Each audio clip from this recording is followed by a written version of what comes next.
not going to need to use it, but is your phone charged? Yes, on your chargers. Not charged. However, we could plug it in and charge it, and we certainly could use it. I have it. Yeah, I brought it just in case. And for what it's worth, I wouldn't mind charging it anyway.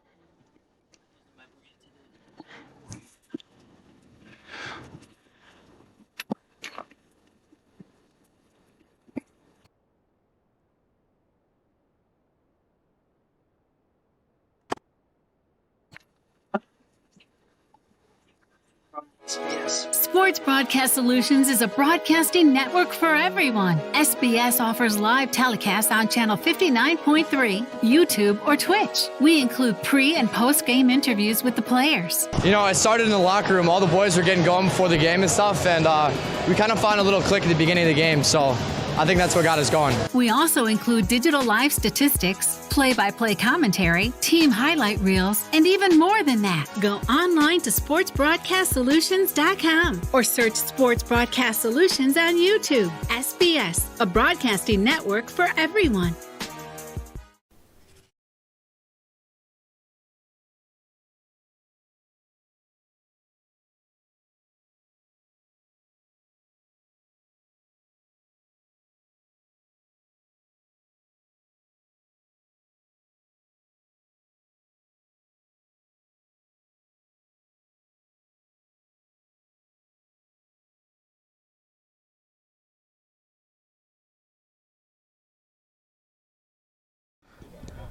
Welcome to the pregame show brought to you by Sports Broadcast Solutions, a broadcasting network for everyone. I'm Kyle Smith, and I'm alongside Zaha Shihikachenko here on SBS. He had the first goal of the game in that 2-1 win over Springfield FC. Big-time goal. You came off the bench 2 minutes into the game. When you come off the bench, you score.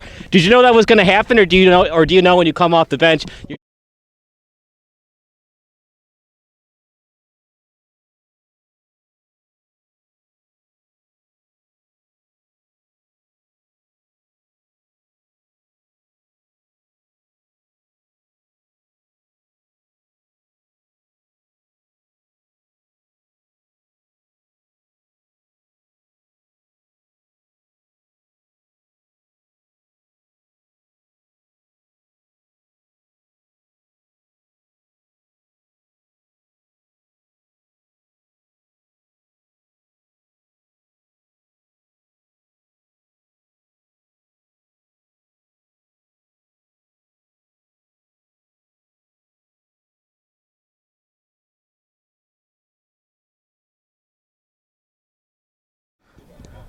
Welcome to the pregame show brought to you by Sports Broadcast Solutions, a broadcasting network for everyone. I'm Kyle Smith, and I'm alongside Zaha Shihikachenko here on SBS. He had the first goal of the game in that 2-1 win over Springfield FC. Big-time goal. You came off the bench 2 minutes into the game. When you come off the bench, you score. Did you know that was going to happen, or do you know when you come off the bench, you're just going to give your team initially? I knew it was going to happen. Me and Daniel were sitting on the bench, and he said, hey, we're going to go in, we're going to change the game. And what happened? I scored and he scored, so it was kind of written down.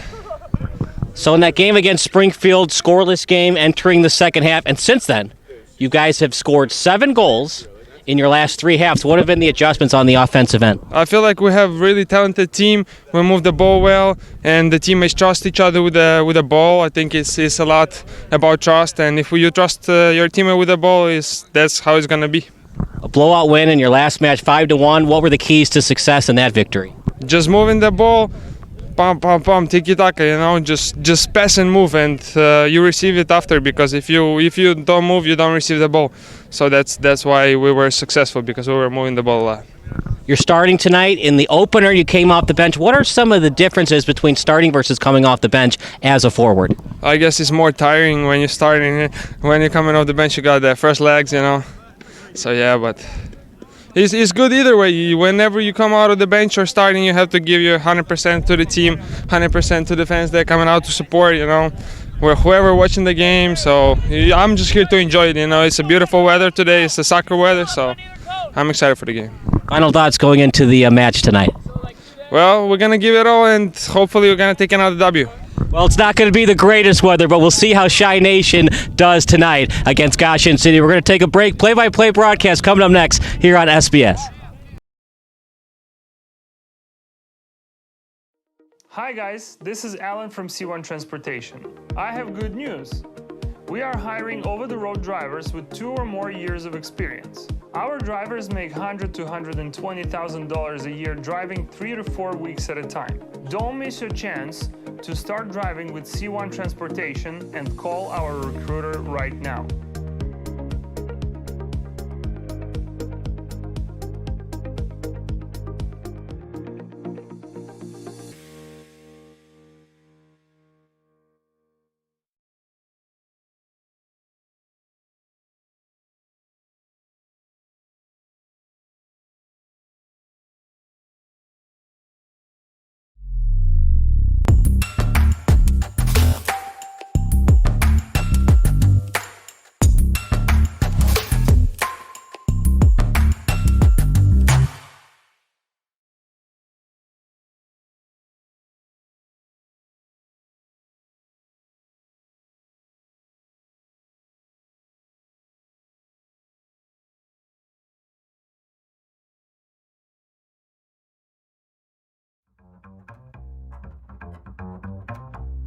Hello guys, how you doing? My name is Robert Mitten. As you can see, I'm part of the C1 team. C1 is gonna be #1. I had a Class B CDL license for about 4 years. I just upgraded to a Class A. When it comes to experience, I have about 6 months experience. I found this company by a good friend of mine named Andy. He also helped my cousin get in named Ricardo. And we have a friend of mine named Twan. He's here with us. It's a great company to work for. It's a growing company. Also, my supervisor, Danny, he's the best. He's a real good guy, man. Hey, Danny. With all the other drivers, everybody here, we all get along. We work together as a team. That's pretty much it, guys. Just, if you're interested, apply. It's a great company to work for. The staff is perfect. C1 is gonna be #1.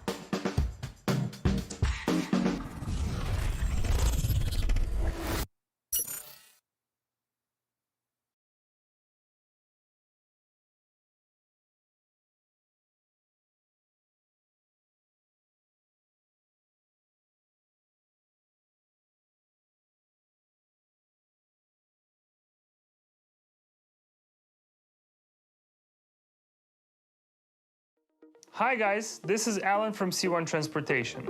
I have good news.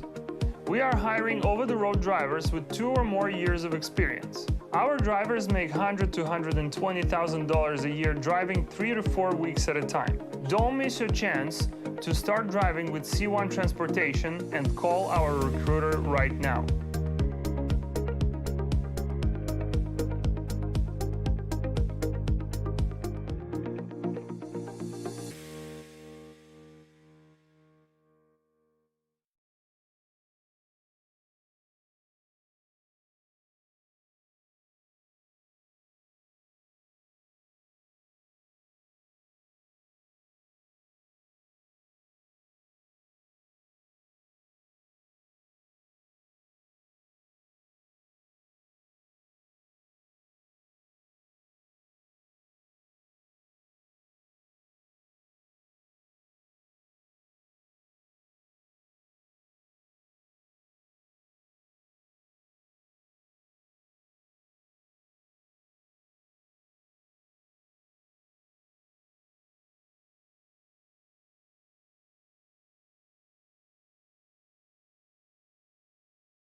Sports Broadcast Solutions is a broadcasting network for everyone. SBS offers live telecasts on channel 59.3, YouTube, or Twitch. We include pre- and post-game interviews with the players. You know, I started in the locker room. All the boys were getting going before the game and stuff, and we kind of found a little click at the beginning of the game, so I think that's what got us going. We also include digital live statistics, play-by-play commentary, team highlight reels, and even more than that. Go online to sportsbroadcastsolutions.com or search Sports Broadcast Solutions on YouTube. SBS, a broadcasting network for everyone. Sports Broadcast Solutions is a broadcasting network for everyone. At SBS, we offer a professional broadcasting experience for the non-professional athlete. Just like the pros, we offer everything for you. Play-by-play commentary. A no-hitter at Kane County Stadium. 15 strikeouts, 1 walk, 1 error, and that's it. Color commentary, highlight reels, recruiting videos, and much, much more. Unlike our competitors, we zoom in on the action and always have a live scoreboard with a live time code. If you're ready to have your next sporting event feel like CBS Sports, then make sure to call Sports Broadcast Solutions today.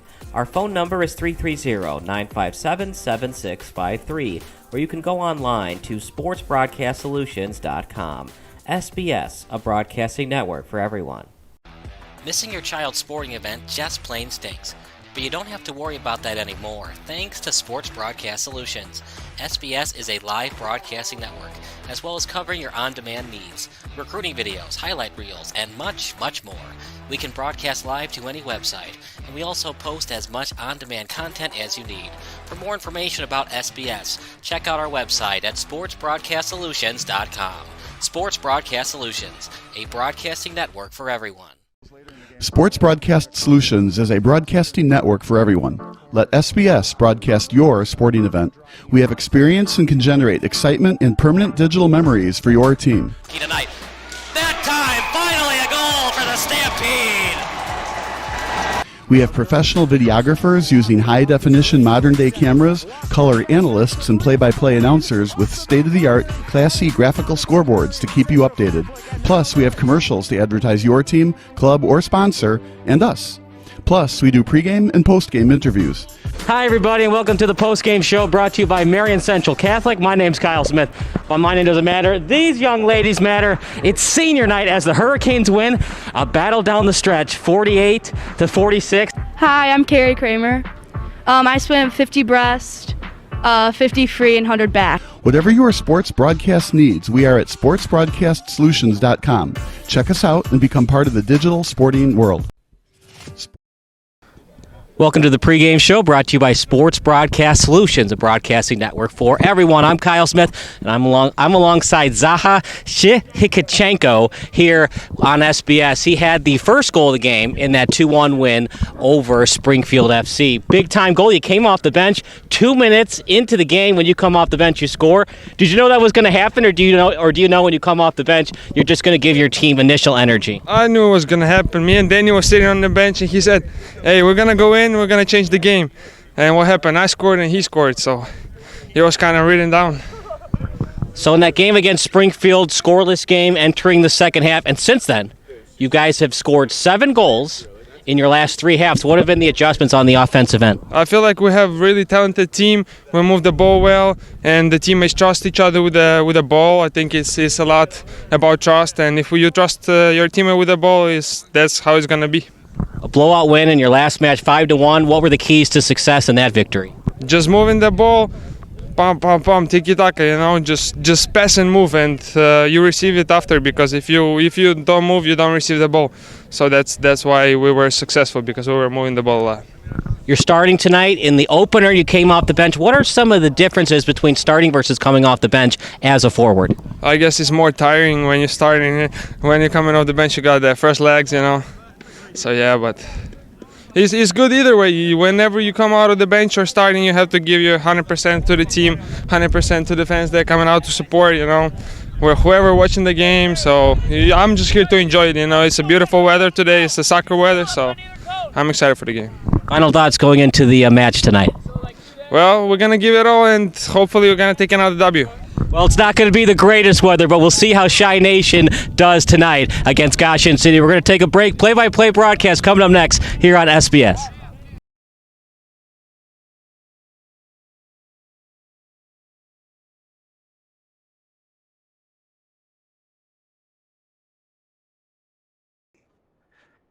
Hello, everybody. Welcome to another production of Sports Broadcast Solutions. Kyle Smith alongside Bob Vilsoe as Chicago Nation FC in the blue, red, and white. They'll take on Goshen City in the orange and black. And partner, Chicago Nation, they're undefeated. The announcer's jinx, it is not in full effect tonight. I already knocked on wood, but partner, they're looking to go undefeated, to go 3-0 on the season. I don't know. You didn't tell me I have to knock on wood, so we might still have an announcer's jinx going on here. Goshen City, partner, they haven't played their best soccer, and they're without their leading scorer, Jonathan Boye, tonight. How is that going to affect the team at all? Well, it definitely affects the dynamics, right? Because you have one less goal scorer to go to, and you've got a bench player in the game at the time also. So some of the connections that you're used to might not happen. Now, in the warm-up, they were practicing those crossing shots, and it'll be interesting to see how they work. And there's no wind. It's a wet field, so the ball is going to be fast. But it's interesting to watch those crossing shots and see if they can connect without that scorer. For Chicago Nation FC, like I said, they'll be in the blue, red, and white. They have 7 goals on the season, but partner, all 7 of them came in their last 3 halves of play. Their first half of play, they looked kind of sluggish against Springfield.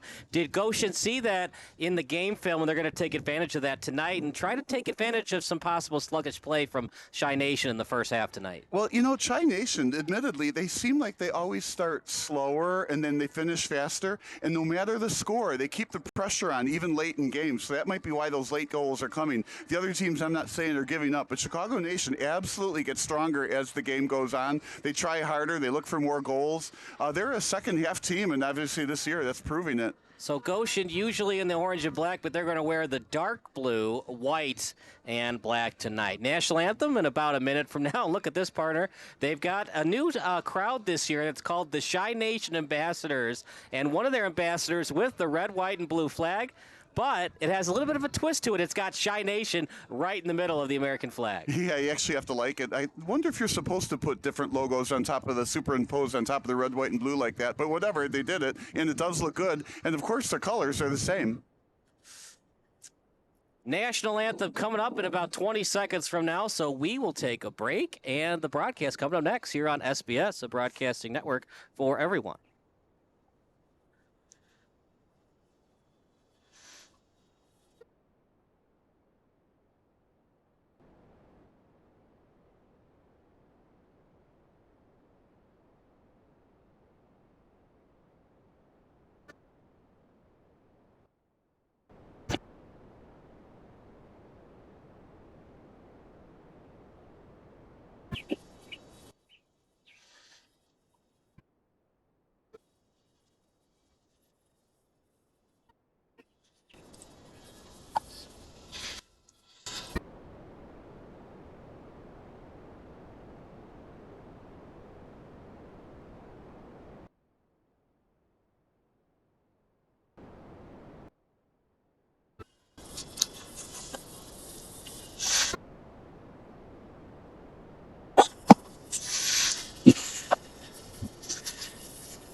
All right, well, we got the Zulu horn too hot. Hold on. The Zuzuvela horns. We've got the Zulu horn tonight. Chi Nation in the blue, red, and white. And they're going to be opposed by Goshen City. Now, partner, they're from the South Bend area. And a lot of the players are alumni from nearby Goshen College. And so they go to Goshen, then they'll play a little semi-pro soccer. They'll get a job in the South Bend area, maybe Chicago, or right on the northwest Indiana, southeast Wisconsin border. Southeast Illinois border, like Chicago Heights, for example. But yeah, it should be an exciting one. I think Chi Nation will get the win tonight. It's a team that's won their last couple of Midwest titles, going all the way back to the spring of 2021, where they were national runner-up in the national tournament for the United Premier Soccer League. Well, that Chicago Nation team is simply good. So Goshen is going to be glad to stay close in this game, 0-0, 1-0, maybe 2-1, something like that. But the thing to watch is the slippery field. It's been wet, it's been raining, and the ball really will move on it. And that does make a difference when you're passing the ball with touch on it. You almost have to pass to a person that's open as opposed to hit it ahead of him and let the grass slow it down, because this turf is not going to slow the ball down. Goshen City looking for their second win of the year. Chi Nation, they're looking for their third. It'll be Goshen's ball. And we will start playing in about 60 seconds. I think this is going to be a fast 60 seconds. Look out for Lucas Bontrager. He's going to take the opening kick. He's a forward. Like I said, Jonathan Boyer, their leading scorer, is not playing tonight. And here we go. Some more United Premier Soccer League action here live on SBS, a broadcasting network for everyone. If you like SBS, just go on our website, sportsbroadcastsolutions.com. Yeah, it's a bit windy. We didn't talk much about the weather, but it's a chilly day today. It's like 41 degrees. We thought it was going to be a little bit warmer. 60% chance of rain. We saw some flurries earlier. We're dressed warm up here. The players, of course, are running around in the field. Just that beautiful Midwestern weather that we have in the Chicagoland area. Sutton, he's at defense tonight, but now at midfield. He kicks it back that time over to Butler. And Butler, a little tap kick back to his defensive teammate in Lebovich, and they'll set it up on the right side. And typical Chicago Nation fashion, they like ball control. They like holding on to it. Just move it around, get a few kicks, get the feel for the game, keep the other team on defense, work it up slow, be patient. It's like you said, Bob, Chi Nation, they usually come full force in the second half. They have times where they look a little complacent in the first 20 minutes of action. Right now, I like the passing lanes, and I like that they're not panicking on offense thus far. Well, and as usual, it is early yet, too, but I tend to think that they feel up the other team in the first half, and then they figure out during halftime, okay, where do we need to attack more that's going to be more successful? And then they just do continue to hustle. That is one of the traits of Chicago Nation. They just do not stop hustling. And even when the starters sub out and you get other people in. First attack of the night for Chi Nation, as they're deep in the territory of Goshen. Sutton with it. As Sutton, little tap kick out in front, looking for Capitanos. Yes, all that patience has paid off. They've got the ball in the front court. Front court. Too much basketball for you. Out to Castaneda, and Goshen having some trouble getting it out. They're still deep in their own territory. The goal is at the end of the touchdown area. So when I say they're at the 10-yard line, means that they're 20 yards back of the goal. We're at Chaparral Stadium in College of DuPage. They won the national championship for the NJCAA Division III level. For volleyball, I was in... for football, they won the national championship. Okay, well, they also won it for volleyball. They won those. And then today, I was inside the gym, the College of DuPage. They're hosting the first inaugural, I guess that's a redundant term, right? NJCAA Men's Volleyball Championship. COD finished fourth place in that tournament. The winner, in the finals...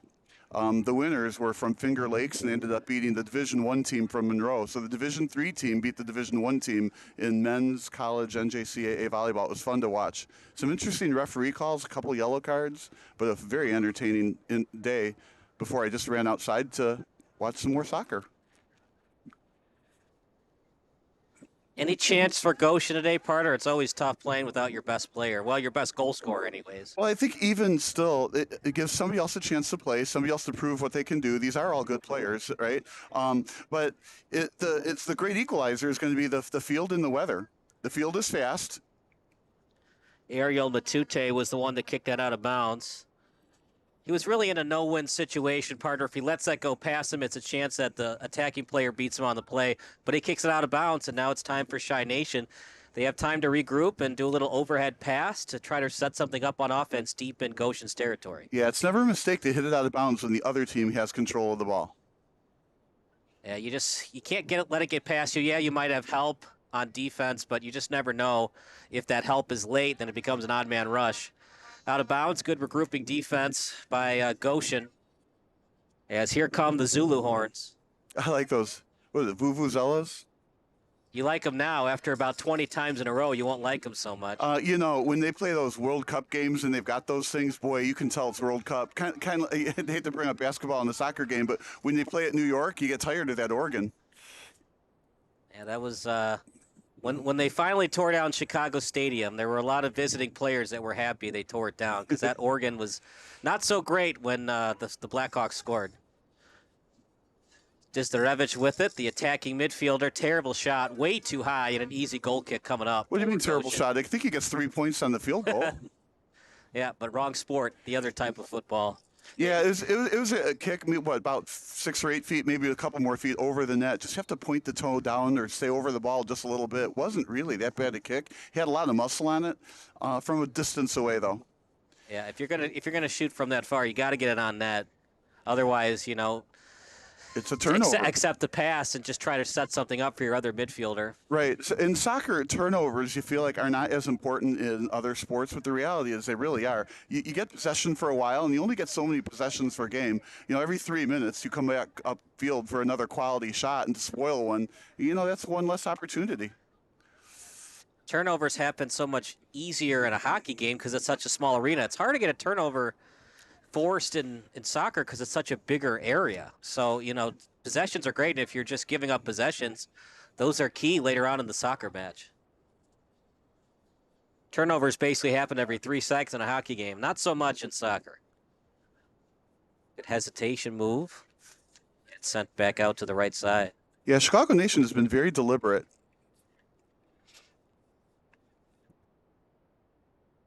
Goshen has really not done much on offense, partner. It seems like they haven't had the ball for more than a full minute. Well, I feel like that was the first time they actually had some offensive possession to it. Chicago Nation with the ball again. Loose ball at the 20-yard line. This could be a long day for Goshen. Never mind the goal scoring. Just don't let Chicago Nation score. You can't really blame it on the travel. It's not that big of a commute. They're in South Bend.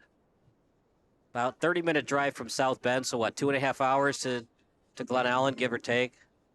Not like Springfield when it was about a 4.5-hour drive to here. I like the drive out here, though. It's nice, the suburbs, as opposed to driving through the city and all the traffic.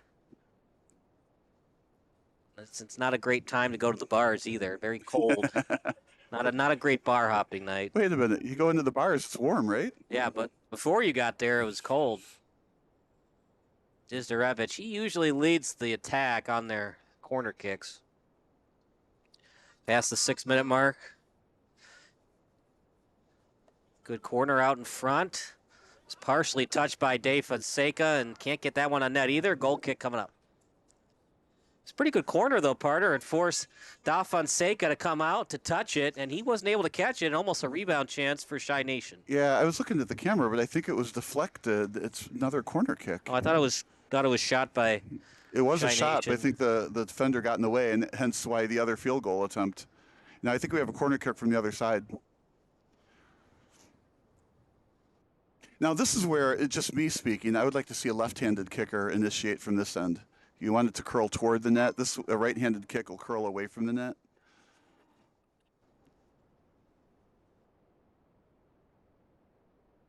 Another corner out in front, and great catch that time by Da Fonseca. That was a perfect corner kick, though, far post.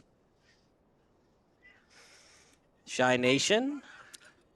First time all day they've really been on defense, and that time it was 20 seconds as Demoneghai will play it. Yeah, you felt like the ball got from one end to the other in like 5 seconds. So now the Chicago Nation will bring it up again, relatively deliberate. Sutton, even though he's listed as defender, you'll see him past the midway point sometimes.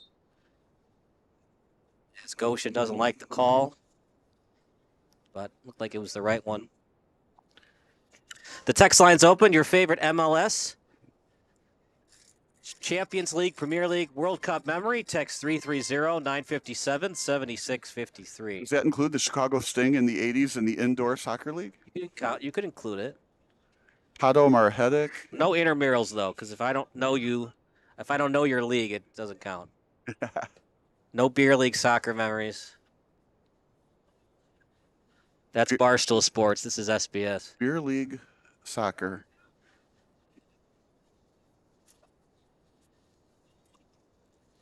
Sasa Lebovic out to the sideline. Now played by Dizdarevich. He had a couple of goals last season, and he was actually their leading goal scorer for most of it. He scored in that championship game to beat Indy Gladiators to get to the round of 16. No look pass, no one home to retrieve it, but Lebovic on it, and Shy Nation maintaining their attack. The Now ball out to control's midfield. been terrific from Chi Nation. This feels like one of those games where it's a matter of time. Goshen just has had no offensive pressure whatsoever.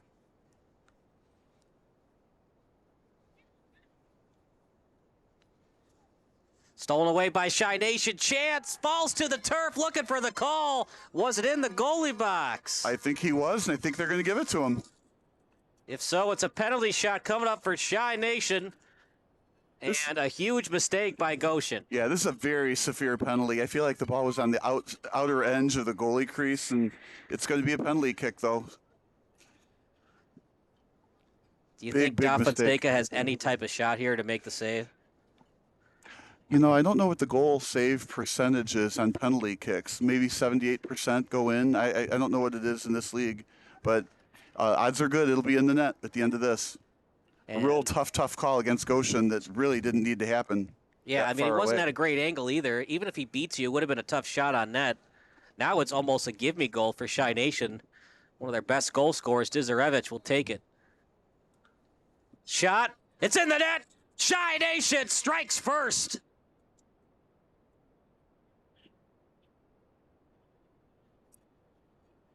Well, that didn't take long. Less than 20 minutes into the match. A PK for Shy Nation. And then they now have 8 goals on the season. Yeah, I'm just sad it came on a penalty kick. I just like goals that they feel more earned to me when they happen, not as a result of a penalty kick. But it was definitely a penalty, and you got to call it, and dems the rules, as they say. Dems the rules. Dems the rules.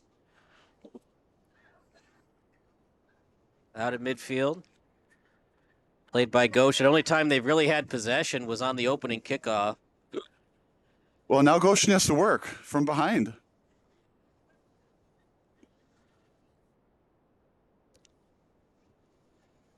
Matute back to his defense. Stop and start move. Now over to Cruz as he'll set it up to Dafonseca. Yeah, Perner. I mean, the game of soccer, one PK like that, I'm not saying it's going to be a 1-0 final score because Shy Nation usually leads the Midwest Central Division in goals scored anyways.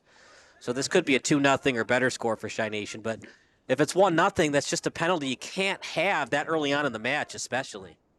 Yeah, I think we're looking at a multiple goal game. It's not going to be 1-0. It's going to be somewhere in the 5-6 range. It's going to be a guess. I don't know. I mean, as good as Shy Nation has looked with their passing, they can't get the shots on net. I mean, the only goal they scored was off a PK. The other 2 shots were way high. Yeah, but that's been almost nonstop pressure the whole game from Chicago Nation, and that will definitely wear on Goshen City. And we'll have to see how this pans out. But the camera for me is always on the left side of the field here. Isaac Sutton now, he's going to attack. Sends it up in front. Good job stopping that pass by Dizdarevich. The only goal scored by him. It's in the net. Shy Nation scores again.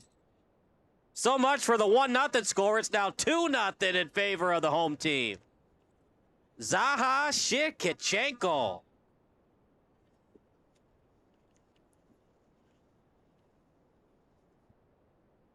You can hear screaming on the field, Zaha, so that's what they call him.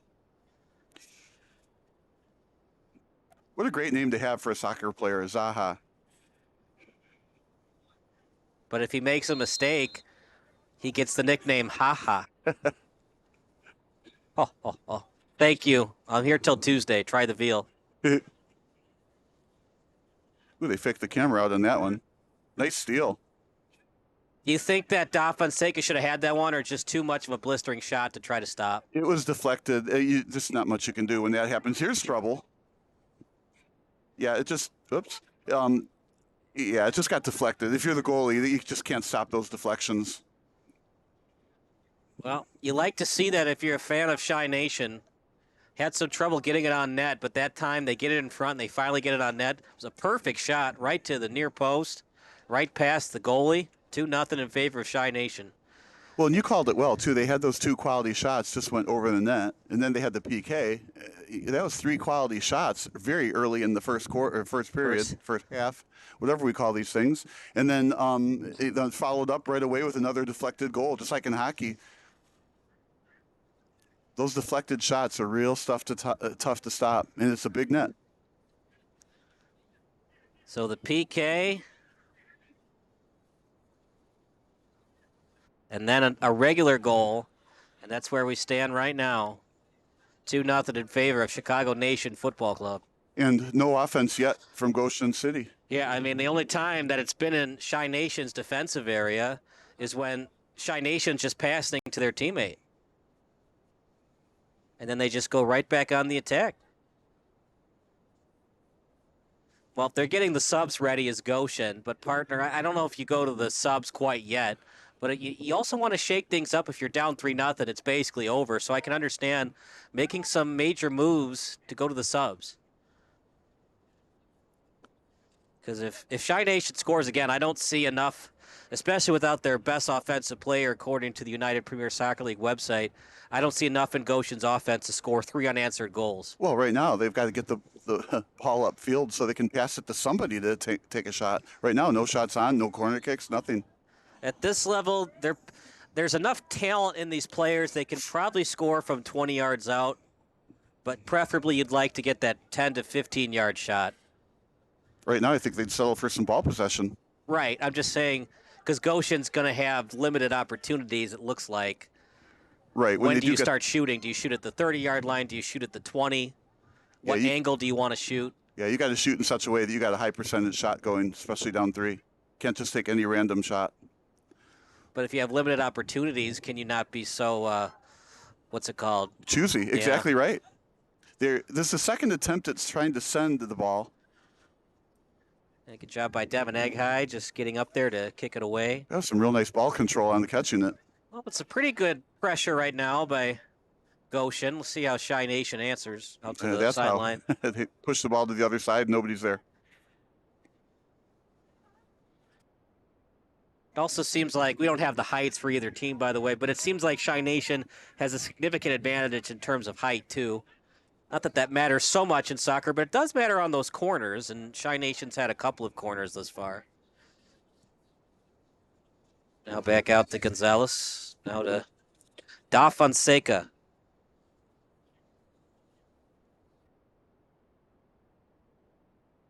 It's a beautiful night for soccer. Text line open, 330-957-7653.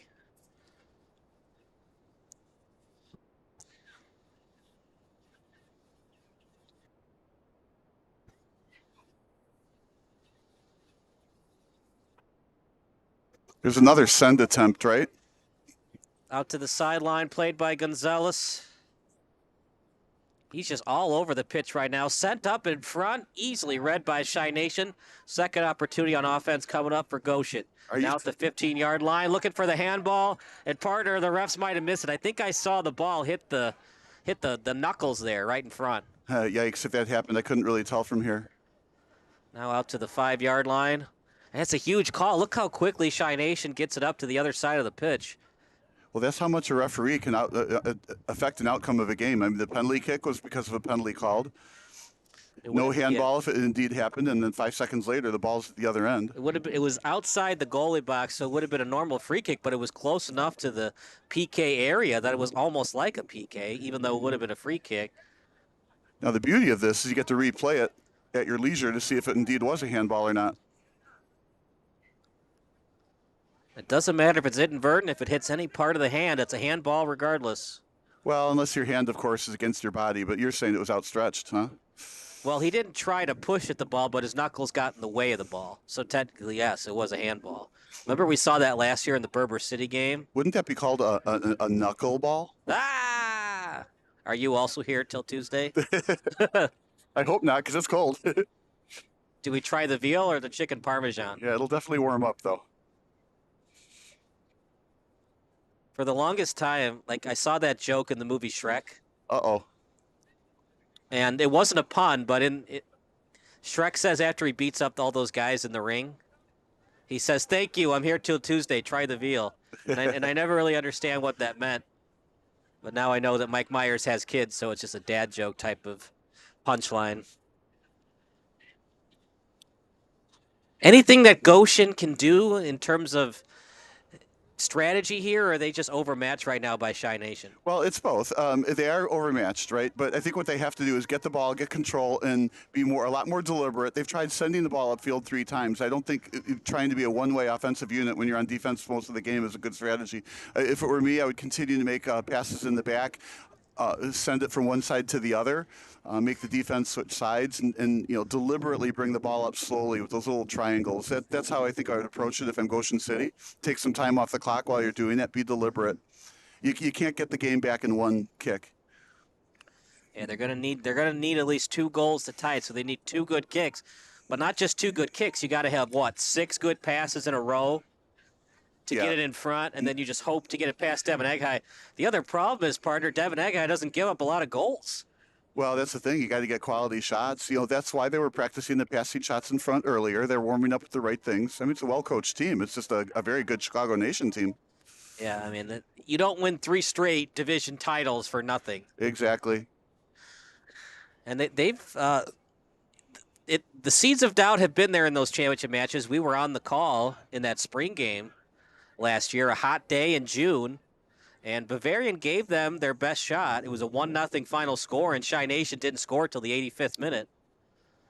But other than that, it's hard to beat this team in the division. Well, that's why they've won 3 straight titles. Yeah, well, that's the thing about soccer. Things happen in soccer, too. Sometimes it's not always the best team that wins, although, being coached at a young age, the club directors would say, there's no such thing as you're better but if you lost. I mean, whoever wins is the better team. But there's deflections and strange things that happen in soccer. Those penalty kicks change the outcome. So the call is going to be against Shy Nation, but partner, there was a push-off by a Goshen player after the call, so should have been 2 yellow cards at the same time. Kevin Cruz pushed off after the call was made. Well, and if it was green, give him a 1-game suspension.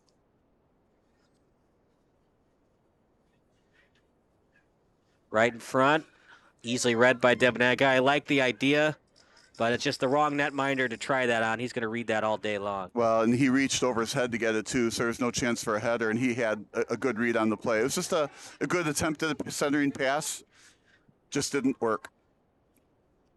Well, you're not going to score twice on one shot, so you just got to find a way to get back in the game before halftime. Well, here we go. Oh, offside. It's going to be a goal kick regardless, as Devin Eghai was going to let that roll past the end line. Well, you got to try it. See if the official's on target to make the call. They missed that handball, so you never know, but usually they don't miss offside at this level. And if you miss offsides as an official, because it's semi-pro, you won't be reffing much more games going forward. But they usually have a very good crew for these UPSL broadcasts. I've been very impressed with the reffing at this level. They talk to the players rather than card them, and I like that. You just control the game. You don't have to control it with cards. Say what you're thinking, be direct, warn players, but you don't have to change the outcome of the game by making severe calls, unless, of course, it's a penalty in the goalie box. If you're just joining us, Shy Nation, they scored twice in front of that, one from a penalty kick, and then they scored a regular goal to make it 2-0. Distarevich scored on the PK. Shikichenko, we're going to start calling him the secret weapon. He has been fantastic early on in the season. Yeah, every time you say his name, I want to say, watch your language.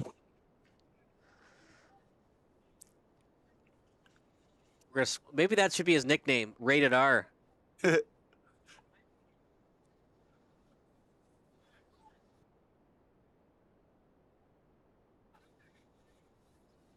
We can't call him the Kid because that's Ken Griffey Jr.'s nickname.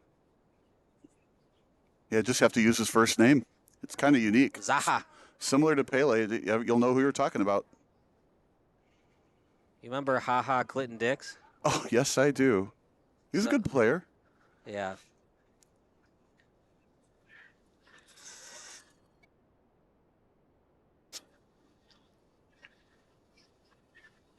Free kick coming up. Ball placed at the 27-yard line. Arching towards the center, up in the air. Goshen calling for a handball that time, but part of that was not a handball. Here comes Chi Nation. It's a 2-on-2 if they hurry. And Goshen gets back on the back check. Yeah, still there's a lot of penetration on this. Out in front. Better pass would have been in. Yeah, and the thing is, two-parter, something I want to ask you, because it's a little bit wet on this turf, in a regular 60-degree, 70-degree day when there hasn't been rain, you might see a guy slide down to try to get that on net to avoid the goal kick. On a day like this where it's slippery, injuries are more prone to happen on a slippery day like this. Is that a good idea to not try to slide to try to get that on net? Well, that's a great question and a great point. But because the ball slides faster, you just have to get there quicker on the offensive set to try to tip it in. And then, of course, then you risk, stretching your groin or something like that going after the ball. But you still got to try to make that crossing pass. But because it's a faster surface, it's going to get there quicker. Right. Well, what I was saying, because he put too much on the pass, so it was way too in front of his fellow forward.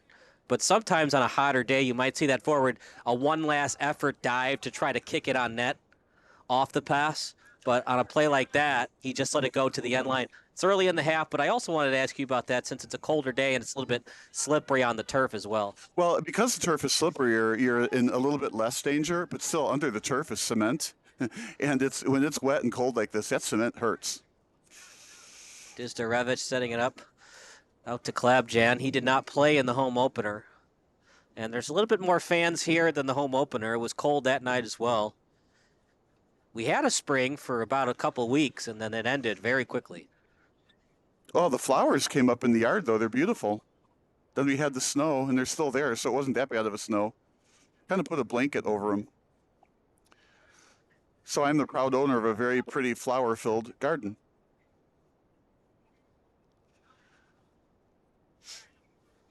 And we might be the owner of a little dwarf, or I guess you call it mini, golden labradoodle. That's what we're fostering today, and I have a feeling we're going to be a foster fail on this one.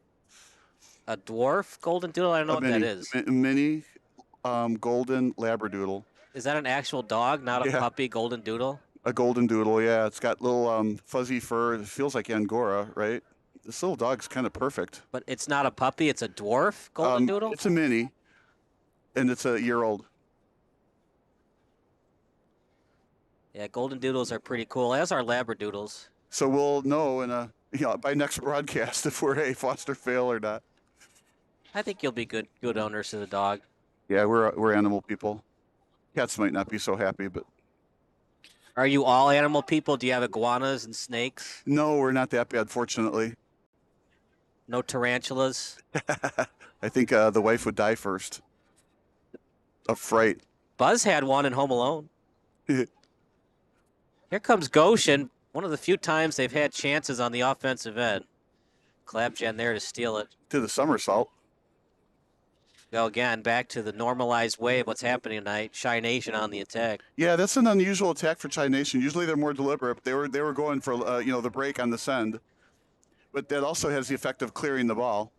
And it just seems like a better Chi Nation team. Like we talked about coming into the broadcast, they've looked sluggish at times in the first 20 minutes of action. We haven't seen that in the home opener, and we haven't seen that tonight. Just excellent soccer play for most of the game. In fact, I can't really think of one mistake Chi Nation has made except for maybe that handball, but even that was inadvertent.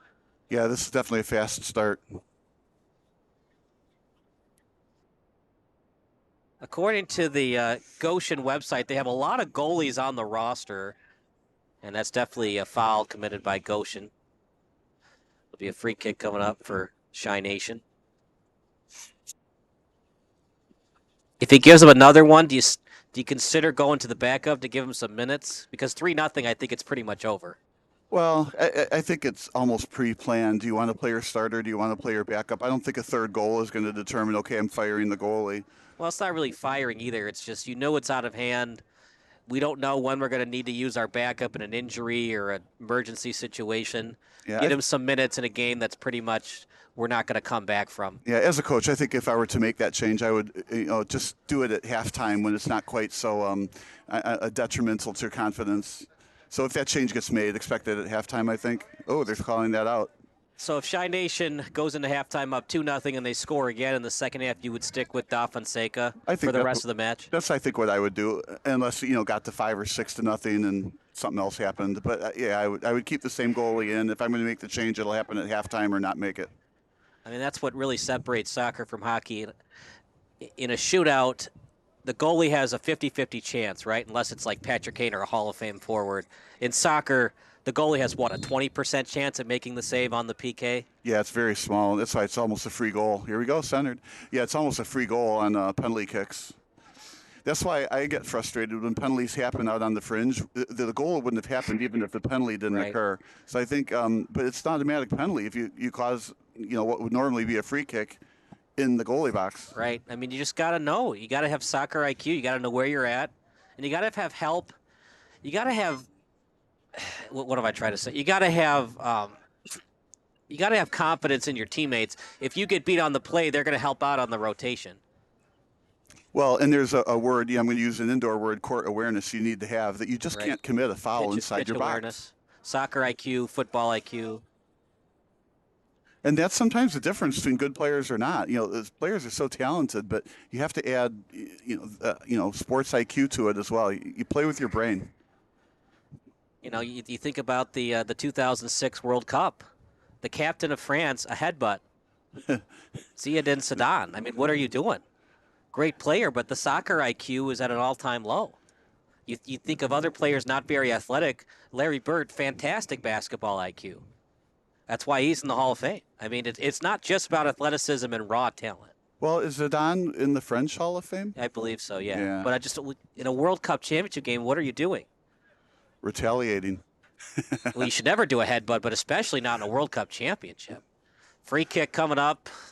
That's one thing that Chi Nation's got to work on, partner. Why is it going so high? I mean, it's not even close to hitting the crossbar. Well, the first thing you want to say is you got to keep your toe pointed down and stay above the ball. But that's like too generic. I don't know what happened on that when he just missed it. Yeah, it was way wide. I think he was going for the upper right corner, and he's looking to bend it, and maybe the ball is wet, and it couldn't bury his foot in the ball. Or maybe they didn't do the inflate gate thing, and the ball was real full. And, the old terminology, crash net philosophy, I get it's kind of cliched, but once you get that ball in front of the net to that nice 10 to 20-yard sweet spot, anything can happen. So I get it, like if you do a little tap pass up in the air, yeah, they could just steal it right away and go back on the attack. But you never know. It hits the wrong part of the head, and then it's a rebound try for your teammate. But when you don't get it on net at all and you don't give your teammate a chance to head it up or head it towards the net, you have no chance. It's basically a wasted play. I think most coaches will say you want to pass the ball into the net, not shoot it into the net. Yeah, I mean, unless you have a free kick from less than 15 yards away, usually those free kicks are more passing plays.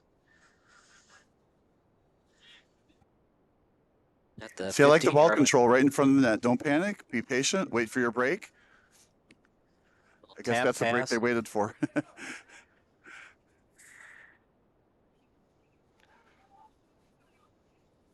Well, this is when you say that attack was defended well by Goshen.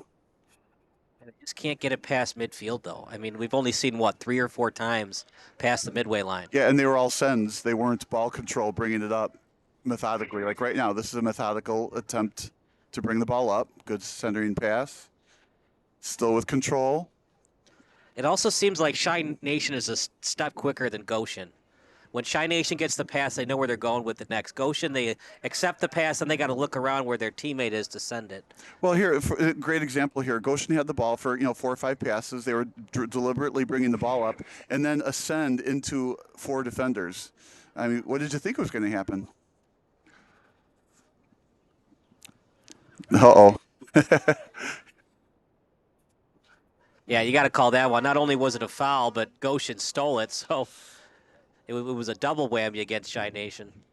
Yeah, the referees won't call it if they keep possession. Right, if you have the advantage. But clearly Chi Nation did not have the advantage because it was an illegal slide tackle and they lost the ball. Yeah, and there was a flattened Chicago Nation on the field.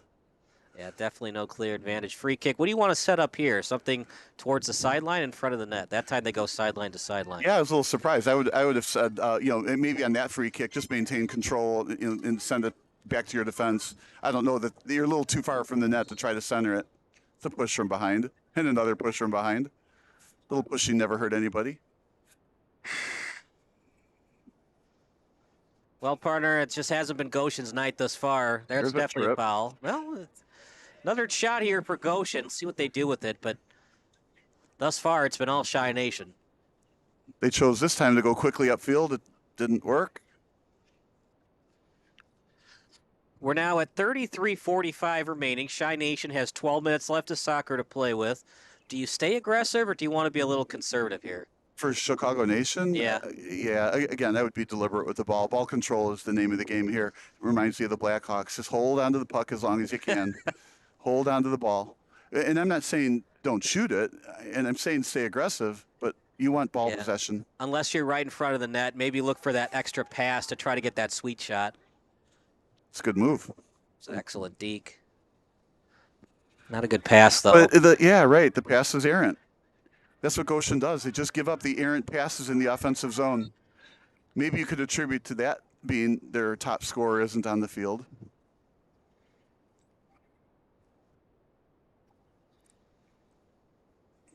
Got an injury on the far side. We didn't see it happen.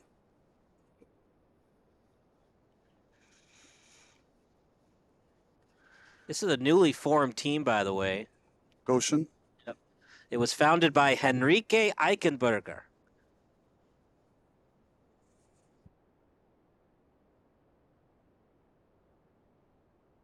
You know, he's still down on the field. You know, soccer players have that reputation for getting hurt and staying down on the field, but he probably really got his bell rung on this one.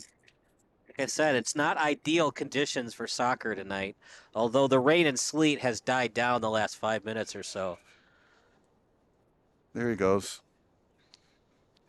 Well, like I said, we didn't see the play, but if you play it back, it might have been in the background of the view we had. So you may be able to see what happened if you play it back. So when you rewatch the play, so Goshen was on the attack, errant pass, read well by Shy Nation, and as it's sent over to the sideline. Yeah, it was actually on the other far sideline. It wasn't even where the pass was. So here it is again, sent up. Yeah, he just fell on his own accord. That's why you got to tie those shoes, wrap up those ankles. Or you slipped on the field. That's very slippery. Yeah. It's you know, when you reread what's happened in NFL history, NFL. the famous NFL. Yeah, I'm going to tell you a story because of bad weather conditions. In the 1934 NFL championship, the Bears were beating the Giants. So what did the Giants do? They changed their cleats. Right. They went to gym shoes in a very snowy, mucky day. I'm not saying that Goshen would do that, but crazier things have happened in the history of sports in not ideal conditions to try to get a victory. I think the Bears were winning like 12-6 or 6-0 at half, and then the Giants scored 31 unanswered. Why the Bears didn't change to gym shoes, I'll never know. Probably one that George Halas would like to have back. They didn't bring their gym shoes that day. Yeah, I guess not. You didn't bring two. Remember, you weren't paid a lot as an NFL player. Here comes Shy Nation. Great lead pass to Dizdarevich from a good angle. Shot saved by Fonseca. Ball still loose up in the air. We play on at the 10-yard line. And what are they going to call here, Bob? Offside? It looked like a push from behind. Okay. What a save by Fonseca. Not exactly a game-saving. Definitely a foul committed by Sutton. And you can try, if you're Shy Nation, you can try to keep pleading your case, but all it does to the officials is not like you very much. That stuff does annoy the officials. They are humans. They are good at what they do. So take their call and move on. Of course, it's easy for me to say. I remember in my younger years, I didn't take the call and move on. Right. And then you became an official and you understood, hey, it's not so great on the other foot. No, then I became a basketball referee and found out how hard it is. It'll be Ariel Matute to take this free kick. Straight up in the air, headed well by Shy Nation. Capitanos on it now as it's out to the 33-yard line, sent up. And now played by Goshen as they kick it out. Whoops. It's been a fun one here in Glen Ellen. It has been. This is a good game, even though it's 2-0. It's well played, definitely competitive. The Chicago Nation has had the edge on ball control and certainly the score. Once again, the text line is open, 330-957-7653. Is that horn annoying yet, Bob? Because it certainly is for me. It's just a minor air horn. I want to hear that vuvuzela a few more times. You do, or Yeah. is that sarcasm? I do. To Shy Nation, another chance, but lost it. Looking for a push from behind. Got to get that on net, partner. They had a shot, but just couldn't handle the pass. Oh, great. Out in front, another catch. try for Shy Nation. On net, in the net. That was set up by the great pluck out of midair. Distarevich with 2 goals on the night, and that might be the dagger.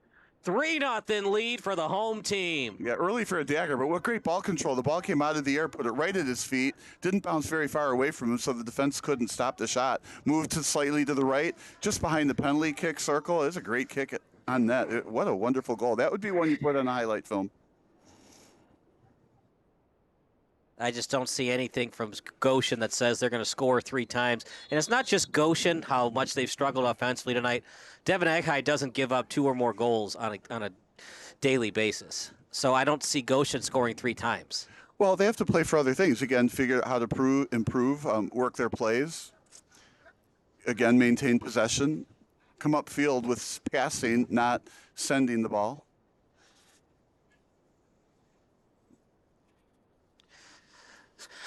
Set up in front, no one home to redirect it in. Then it'll be a goal kick coming up for Shy Nation. Yeah, there was a clear attempt at a shot on from a little too far away. Ricardo Garcia on the shot attempt. If you're Goshen, do you go with all your subs in the second half? I'm looking at their bench. How many subs do they have? That's all their subs right there. They got a decent amount. Yes, they do. That would be a temptation. And nothing's really worked with your stars, but the thing is, your bench players are usually your bench players for a reason, right? Well, but you do have to keep them interested in the season, and putting them in a game like this might not be a bad call. But if you put them in, would Shy Nation score 4 goals in the second half and make this a laugher? I'm not saying it would happen, but... Well, Shy Nation has a bench too. Right. So will Shy Nation go to the bench in the second half too? We'll see. If they do, it would be Goshen goes first, right? Yeah, I think Goshen will go to the bench first, try to put some new people in there, fresh legs, and for Shy Nation, they'll probably go to the bench at the 50th or 60th minute. Well, this would be a good game to pick up some experience if you're Goshen's bench, so there could be something to that. We'll see what they do.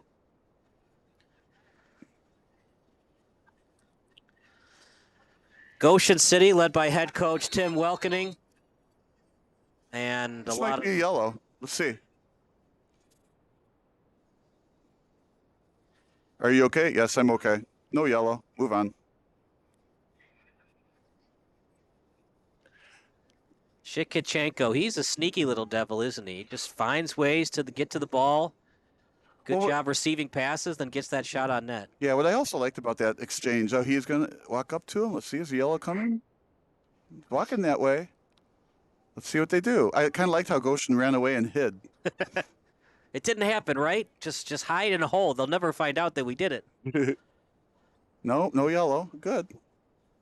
It was inadvertent, but it doesn't matter. Yeah. Like, just how from where you came from behind on the slide tackle would differentiate between a regular foul and a yellow card. Well, and to me, he was going for the ball. He just missed. Right.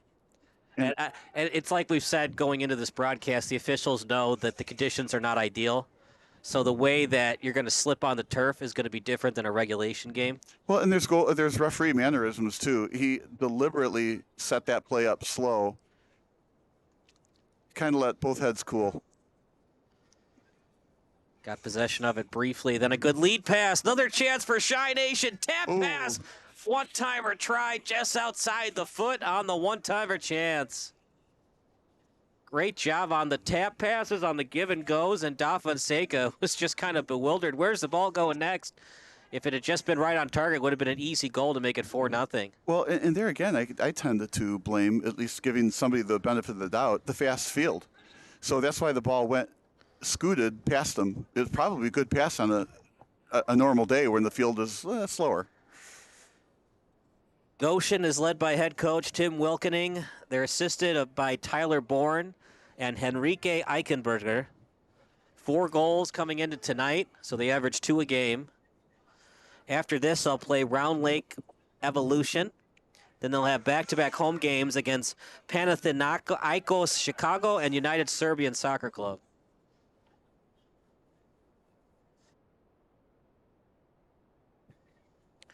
That kick very wide. Yeah, I liked the shot, though. It was wide. Yeah, He was, I like again, the hoping for idea. the bend. Again, I'm wondering if the cold weather and maybe the inflated ball caused him not to bury his foot in the ball, therefore he couldn't bend it quite as much. In other words, on a normal day, maybe that has more chance to go in. Wasn't from an ideal angle either. It was at the 18-yard line, so a 28-yard shot. That's a boot, partner. You know, you watch this game, you're like, oh, it can't be that hard to kick that soccer ball. It's extremely difficult, especially when it's cold like tonight. Well, in games, not just soccer, but are way different up close versus the last row of the bleachers. Everything up here looks a lot slower. You get down on the field there, everything is a lot faster. And you see just how good these athletes are. And maybe not a good idea for me to be playing soccer after I had a Portillo's Italian beef with a soft drink. In my playing days, when I would go indoor soccer and then watch, and I'll say it again, the Chicago Sting, you just don't realize how fast those guys are. I thought I was fast until I saw how fast those guys were. I went to Taves' last game a couple weeks ago. You were there? I was there, yeah. I remember I invited you, but I forgot about that was the game, though. It was Taves' last game. You blew it. I chose a volleyball practice over Taves' last game. Yeah, you really blew that one. But, my buddy was there, and now he has a very intense job. He's an anesthesiologist, and so he's watching how quickly these guys move back and forth, and we played hockey together. He's like, Kyle, these hockey players, just watching them is tiring me out. Yeah. 30-second shift, you're back on the bench. And just multiply that by 2, and that's how much cardio soccer is. Because at least in hockey, you're back on the bench and you get a 2-minute break. Soccer is just constant. Oh, I don't know. I think you kind of rest. Like right now, nobody's really moving very much. Whereas hockey, you are a constant, literally a 45-second sprint. Yes and no. Depends what position. And remember, once you break the puck out, so if you're a defender, you pass it up the boards, and then you kind of stay back a little bit.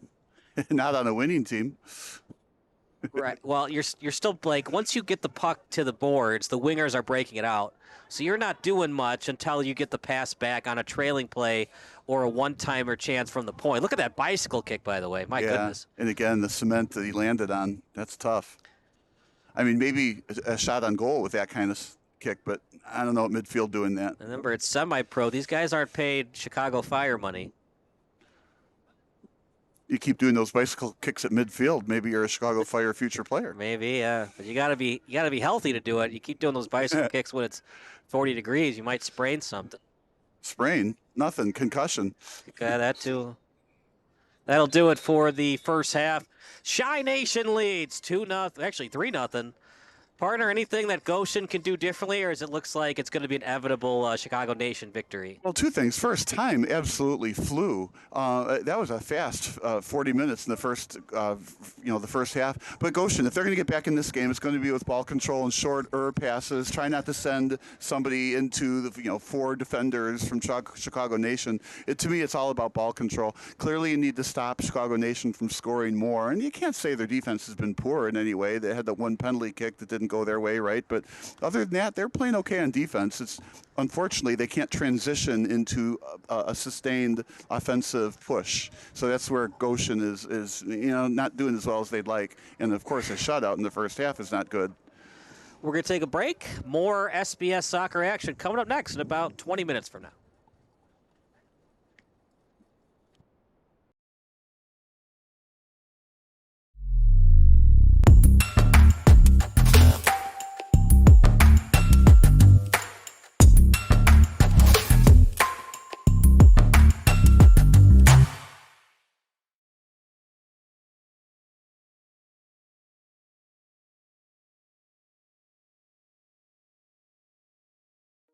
Hi guys, this is Alan from C1 Transportation. I have good news.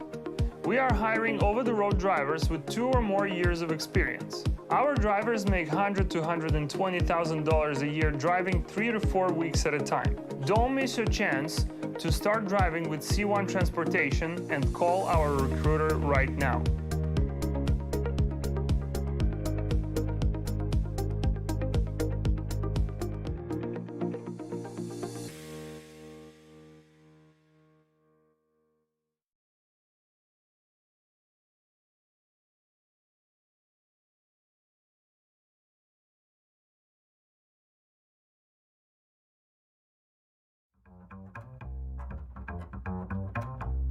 Hello guys, how you doing? My name is Robert Mitten. As you can see, I'm part of the C1 team. C1 is gonna be #1. I had a Class B CDL license for about 4 years. I just upgraded to a Class A. When it comes to experience, I have about 6 months experience. I found this company by a good friend of mine named Andy. He also helped my cousin get in named Ricardo. And we have a friend of mine named Twan. He's here with us. It's a great company to work for. It's a growing company. Also, my supervisor, Danny, he's the best. He's a real good guy, man. Hey, Danny. With all the other drivers, everybody here, we all get along. We work together as a team. That's pretty much it, guys. Just, if you're interested, apply. It's a great company to work for. The staff is perfect. C1 is gonna be #1.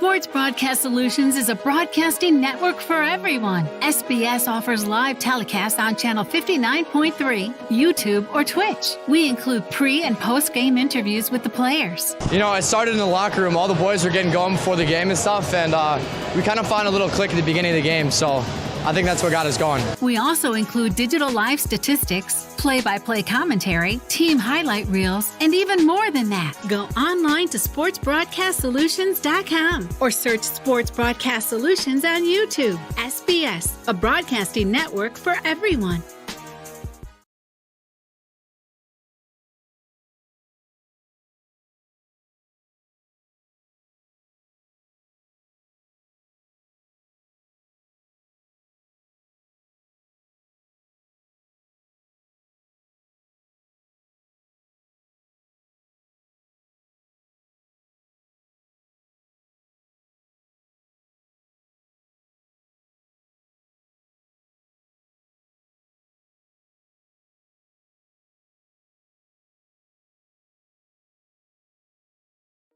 Hi guys, this is Alan from C1 Transportation. I have good news. We are hiring over-the-road drivers with 2 or more years of experience. Our drivers make $100,000 to $120,000 a year driving 3 to 4 weeks at a time. Don't miss your chance to start driving with C1 Transportation and call our recruiter right now.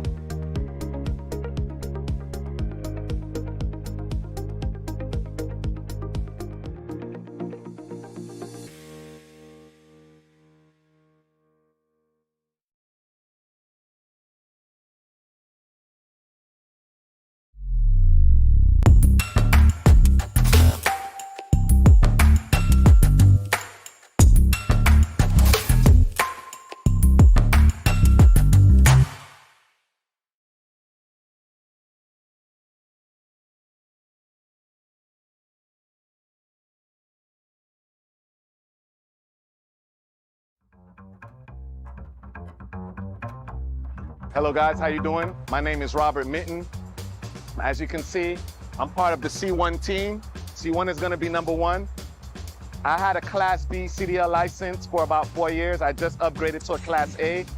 When it comes to experience, I have about 6 months experience. I found this company by a good friend of mine named Andy. He also helped my cousin get in named Ricardo. And we have a friend of mine named Twan. He's here with us. It's a great company to work for. It's a growing company. Also, my supervisor, Danny, he's the best. He's a real good guy, man. Hey, Danny. With all the other drivers, everybody here, we all get along. We work together as a team. That's pretty much it, guys. Just, if you're interested, apply. It's a great company to work for. The staff is perfect. C1 is going to be number one.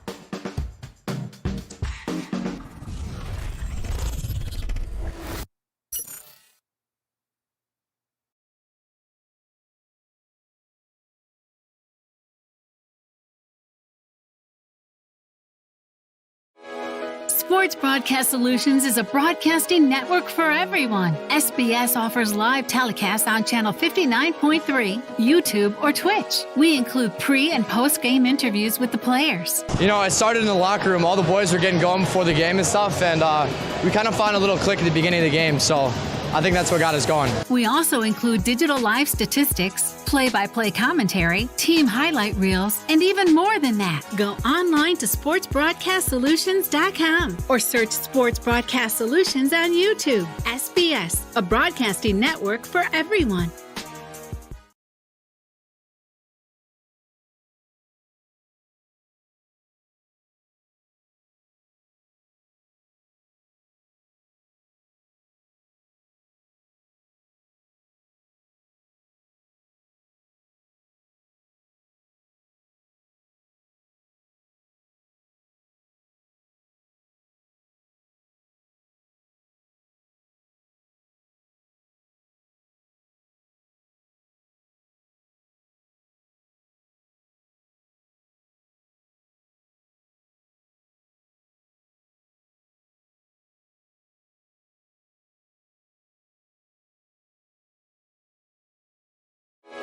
Sports Broadcast Solutions is a broadcasting network for everyone. SBS offers live telecasts on Channel 59.3, YouTube, or Twitch. We include pre- and post-game interviews with the players. I started in the locker room. All the boys were getting going before the game and stuff, and we kind of found a little click at the beginning of the game, so I think that's what got us going. We also include digital live statistics, play-by-play commentary, team highlight reels, and even more than that. Go online to sportsbroadcastsolutions.com or search Sports Broadcast Solutions on YouTube. SBS, a broadcasting network for everyone. Sports Broadcast Solutions is a broadcasting network for everyone. At SBS, we offer a professional broadcasting experience for the non-professional athlete. Just like the pros, we offer everything for you. Play-by-play commentary. A no-hitter at Kane County Stadium. 15 strikeouts, 1 walk, 1 error, and that's it. Color commentary, highlight reels, recruiting videos, and much, much more. Unlike our competitors, we zoom in on the action and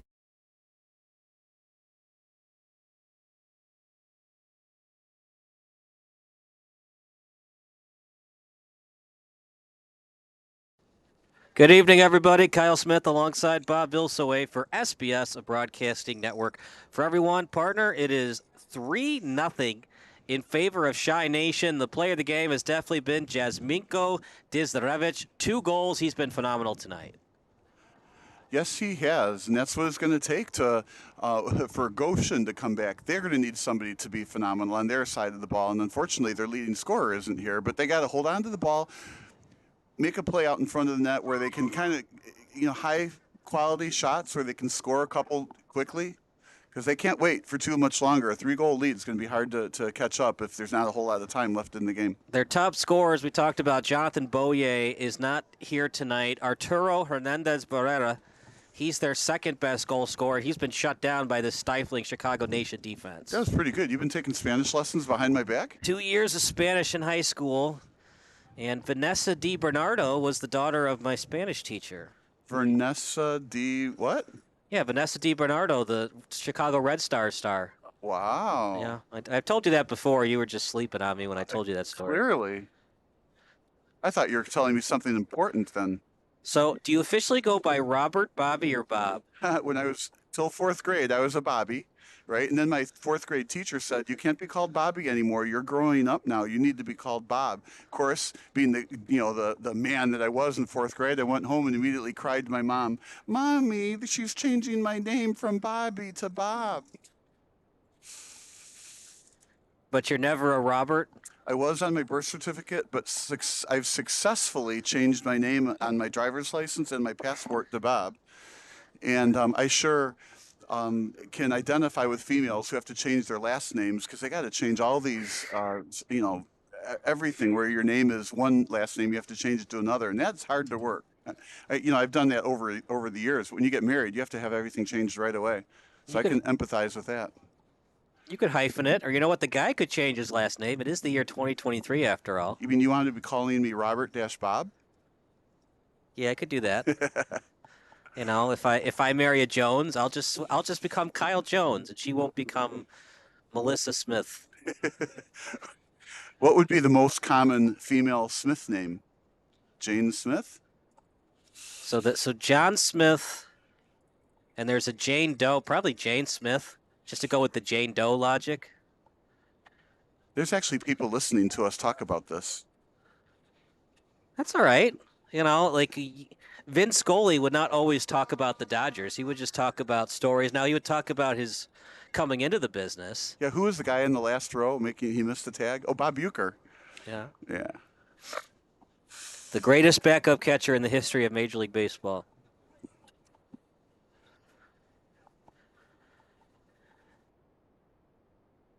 Oh, we're getting ready to start, and there was a soccer ball on the side of the net. Yeah, you can't have two soccer balls on the pitch. Did I ever tell you that story about how my friend was umping a game and there were two baseballs on the field at the same time during a play? Not a part of the hidden ball trick? No. So what happened was a dad got a foul ball and there was a wild pitch. So the catcher's going after the ball behind home plate, and then the dad, because there was a hole behind the fence, and he put the foul ball underneath the fence, and so the catcher's going for the ball, and there's two baseballs right next to each other. Jeez.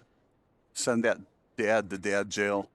Yeah, so the ump ruled the run. Everybody advanced one base, and he told the fan, just don't do that anymore. Don't do that again. Well, it's better than ejecting the fan. All right. You're not gonna, are you going to really eject a fan for that? I hope not. If it was a playoff game, you could probably do it, but it was a regulation game, regular season game. But yeah, that's something that an umpire is not taught in the clinic. There's common sense, but sometimes the fans don't have it. Well, and sometimes you don't want the umpire to have common sense. You want them just to call the rule book. I guess, but that would really be somewhere deep in the rule book when a fan puts two baseballs on the field. Now, the noticeable thing that changed in the soccer game is they switched sides. What if the ref didn't see it? That soccer ball was still on the pitch. Yeah, it probably wouldn't have mattered. Would Goshen just be like, oh, wait, we lost the ball. That's okay. We'll just kick this ball now towards the offensive end. Well, partner, I just don't think Goshen's going to score 3 times this half and hold Chicago Nation scoreless. So a silver lining maybe to score once to avoid the shutout. Well, we talked about this on another broadcast the other day. You have to take those baby steps. So the baby steps they need to take is ball control, short passes, complete those passes, higher percentage of those passes, hold on to the ball for a while, and then get an opportunity to pass the ball into the net, not a 38-yard kick. And got to keep hustling. Yeah, I like the no call there. It looked like he just fell on his own accord, and he was tripping as he was getting close to the ball. I'm with you. I like the no call on that one. It's also 3-0, though, so if it was 0-0, would the official have called it there? Maybe. I think it was a no call in that case, yeah. Sometimes the score can differentiate calls. Not all the time, but... Because remember, if you don't call it there, that might have been Chi Nation's last chance at an attempt. You never know in the game of soccer, but 3-0. Regardless, Chi Nation's going to have more attacks besides what happened on that sideline near us. Well, I'm going to say Goshen is in trouble here because Chicago Nation has better second halves than first halves, and they don't stop hustling. And I've seen them score goals when they're up, 5-0, 6-0, 7-0. So they're going to keep pouring it on if they can. Now, the flip side, if Goshen holds Chicago Nation from scoring more goals, you can say they actually played better defense in the second half. But Chicago Nation, they're not going to let up. At least that's been their history. And that's the mark of a well-coached team also. When you got players that, continue to hustle for the coach, for the team, for the win, for the pride of it. And what I meant by different calls are made at different scores, you know how in a basketball game when it's tied with under 30 seconds left and it's probably a foul, but the official lets it go? Well, doesn't that depend on what the NBA script from Madison Avenue said is supposed to happen? Oh, remember that Bengals-Chiefs game? And there were people on Twitter that were using the hashtag NFL conspiracy? Yeah. Well, yeah. To me, Mahomes embellished that penalty, and Right. that penalty changed the whole game. I mean, that was clearly a field goal that shouldn't have been able And to they happen. missed there was some flags that should have been called on the Bengals too that weren't called. Well, so it wasn't just that, but and then on that kickoff return, there was a flag, no flag on the block in the back. Yeah. The ball would have been at the 9-yard line instead of it's like the 45-yard line. So if there was ever a game that makes you think the NFL is scripted, that was it. right. And we know we always talk about how tough it is to be a basketball ref. In football, though, it can be tough because technically you could call holding on almost every play. But are you really going to do that? Well, and I do think the NFL would do well to watch soccer a little bit and learn from it and call the penalties that actually affect the play. Out in front, great read that time by Goshen to get ahead on that. Ball loose, now picked up by Goshen near the 15. Shy Nation doesn't like the call, but you know what? A foul's a foul, and that was the right call there by the nearest ref. Now played by 7, not on the roster. And now played by Eusebio, who's coming off the bench tonight. So there's some excitement there with Goshen with the ball. Yeah, you got to have sustained success in this league, Bob. It's not just a sometimes thing. It's got to be an always or a consistent thing. Well, and That's not been the thing for Goshen tonight. Yeah, and that's, you just hit on the secret of Chicago Nation right there. They do hustle, through and through, no matter the score, for the whole entire game. And they've got talent. I've always said that, talent's good to have and, hustle is good to have, but the teams that win are the ones that hustle and have talent. Everybody in MLS is a good soccer player, but what differentiates Hall of Fame and great from good? Can you consistently do it great? You're going to have games where you're great, and then there's going to be games where you're off or you're just not as good or you're not as effective. Great is not a sometimes thing. It's an always thing. And if you want to beat a great team like Shy Nation, it's got to be consistent. Great save that time by Devin Egghai. What a deflection shot on. I mean, it totally underrated save. That ball changed direction, and he had to go back the other way to make the save. It's like you said earlier, it's hard to score on this goalie. He just showed why. Got great size for the position, played in the Mexican League. We've tried to interview him before, but he doesn't speak any English. And as good as my Spanish is, it's not that good.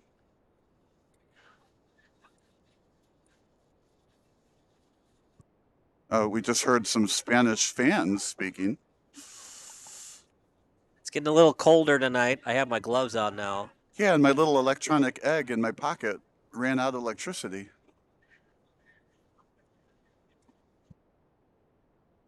I had a birthday present from my wife. It's these little electronic hand warmers, but they're battery powered and you got to charge them. It is a beautiful stadium here at Chaparral Stadium with these trees behind the goals. It is just beautiful here. Yeah, and I'm insanely jealous because I coach at Harper College, right? And our stadium versus this stadium is night and day. Almost feels like an NFL stadium at times. Now, you don't have the amount of fans here, but it's just beautiful. Yeah, you hit it on the head. Absolutely gorgeous stadium. It's more gorgeous in the warmer weather, though. Yeah, we'll get that maybe May 15th. We'll stop wearing jackets. Although, did I ever tell you that story when we were having a pool party in June and we put firewood into the fireplace? In June! We had a pool party. It got too cold, so we lit up the fireplace. And then Julie DeCaro would go on the radio on 670 The Score, and she would tell stories. She'd go to a Cubs game in like the middle of July, and her grandmother would tell her, make sure to bring your jacket. Grandma, it's the middle of July. You never know at Wrigley. Out in front. You think Peru would be pretty mad if it wasn't a shutout for him tonight? Yes, I do. I think he's going to count on the defense to make sure that happens. And if I were the defense, I would take pride in getting the shutout. I would rather a 3-0 win than a 5-1 win or something like that. So I do think Chicago Nation's defense should rally to make sure that shutout happens. I still feel bad for Tony Esposito. Game 7, the 71 Stanley Cup Final. The Hawks were up 2-0. Esposito lost the shutout, the lead, the tie, and the game, and the series all in one night. Nice lead pass in front. Chance for Shy Nation. Way too high on the shot.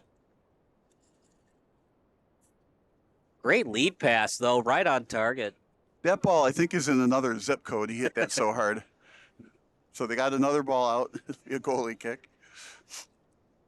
I know you want to go top shelf, Bob, but maybe try to get those shots. You don't want to say kick it right at the goalie, but at least get it on net to the point where you hit it hard enough it possibly goes off the goalie's hands for a rebound try. Yeah, I don't know. Was he really going for top shelf? I mean, you have a point. You absolutely want to kick it on net for sure. I don't know that he was intending to go high with it. But if he did try to go high with it, you can say he succeeded. He succeeded. But yeah, get it on net, and that's what separates soccer from hockey, among other things. You don't get as many rebound tries in soccer like you do in hockey. Hockey, you can shoot it right at the pad, and you get that rebound try to the other angle. That doesn't happen so much in soccer. When you get that shot on net, it's really just one shot, one goal type of mentality. You're not really looking for rebounds all the time. Centered. Yeah, it was a good job getting it in front. Lead pass. Still loose. Chance for Goshen. Now back to the 10-yard line as it dribbles back to the 20. Fakes the shot. Lead pass out in front. Slow-moving ball. Headed forward by Shy Nation. Now at the 15. Great job by Sutton getting in the way of that. Possible foul. No call. Now they call it. And I'm going to let you call this one, Bob. I thought Sutton led with the shoulder. I thought this was going to be on Shy Nation. Yeah, I couldn't see the play well enough. I was looking down at the camera, unfortunately. So I'm going to bail out on that, but obviously didn't like the call. All right, we're going to look at it again on YouTube. This is a key call. I mean, I think the game is still over, but if Goshen were to score here, there might be some seeds of doubt into the minds of Shy Nation. But for Goshen to come back, they really need to score in the next 5 to 10 minutes. Well, the referee is giving the free kick here to Chicago Nation. And he's the one that's getting up last. So without having seen the play, you almost have to say it was probably a Goshen foul, but you have to replay it and see it.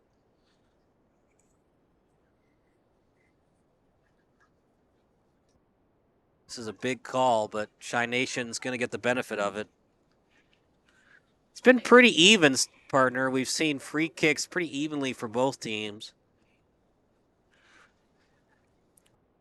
Yeah, at this point, it would be real hard for us to say the referees haven't been just about as perfect as they get.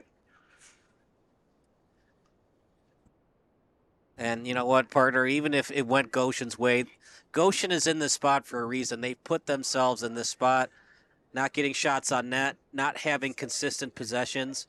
So when you look at it again, it does look like getting the feet of the defender right before Sutton got him with the shoulder. So it looked like they got the call right on the free kick. And that's a big call because it was right near the 10-yard line where it happened. Yeah, right outside the goalie box there. Good lead pass out Wide to open. Revich. Man, has he been a force tonight? Out in front. Oh, just wide. But better shot, better redirection chance that time by Shy Nation. But again, a quality attempt. So George is on the YouTube chat, and he asked us, what do you mean by all MLS players are good?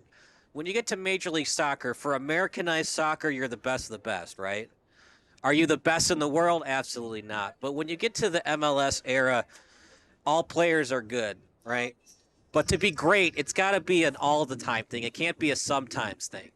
And that separates scoring a hat trick one night and not scoring for a 3-week span versus scoring once every 2 games or once a game for 3 straight games. It's separating great from good. Just to make analogies to other sports, what separates LeBron from Otto Porter Jr. Otto Porter Jr. might score 30 points one night and LeBron scores 18 that same night. Is Otto Porter Jr. better than LeBron? No, he was just better than him that night.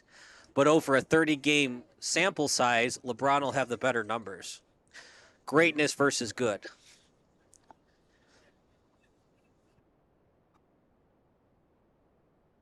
I still don't understand why you don't have a blog. That's why, as much as I love Konerko, was he in the Hall of Fame or the Hall of Very Good? You can make the argument Hall of Very Good. I think Helton is a Hall of Famer. I don't think Konerko is one. And Helton was 3 percentage points away from getting in. You need 75% from the committee to get into Cooperstown. He was at 72.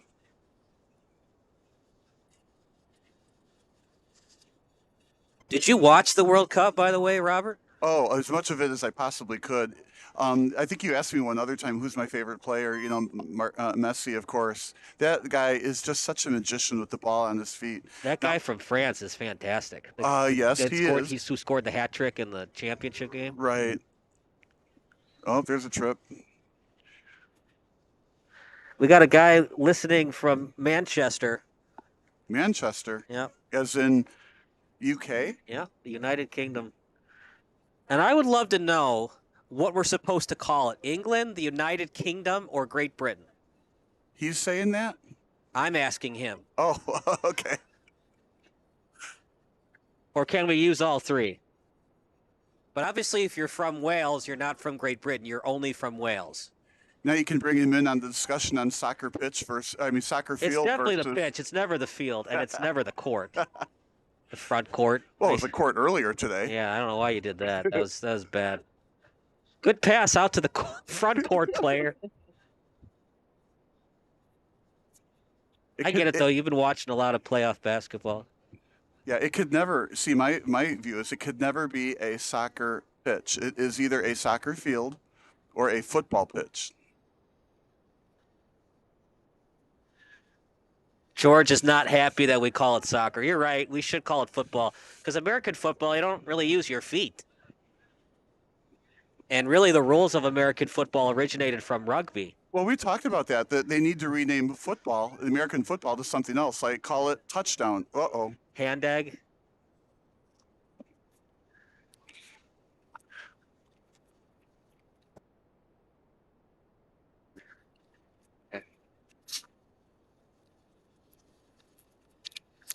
Hand egg. Yes, hand egg. That would work.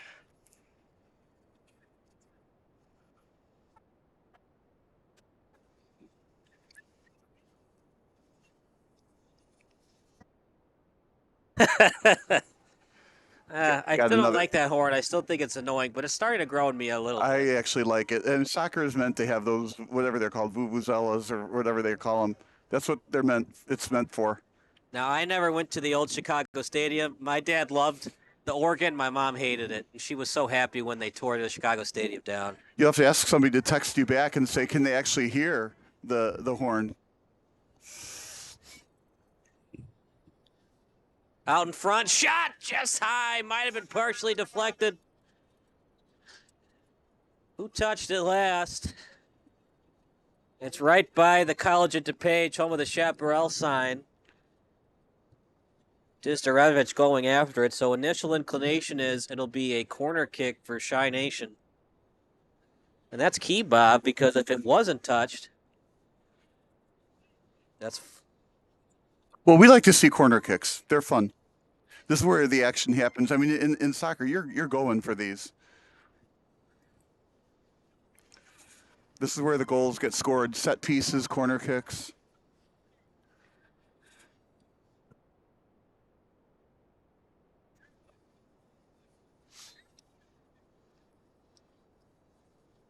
Corner kick by Disdarevich. Great kick. Went from one corner to the other. And ball still loose out in front from Da Fonseca. And he just couldn't get that volley on net.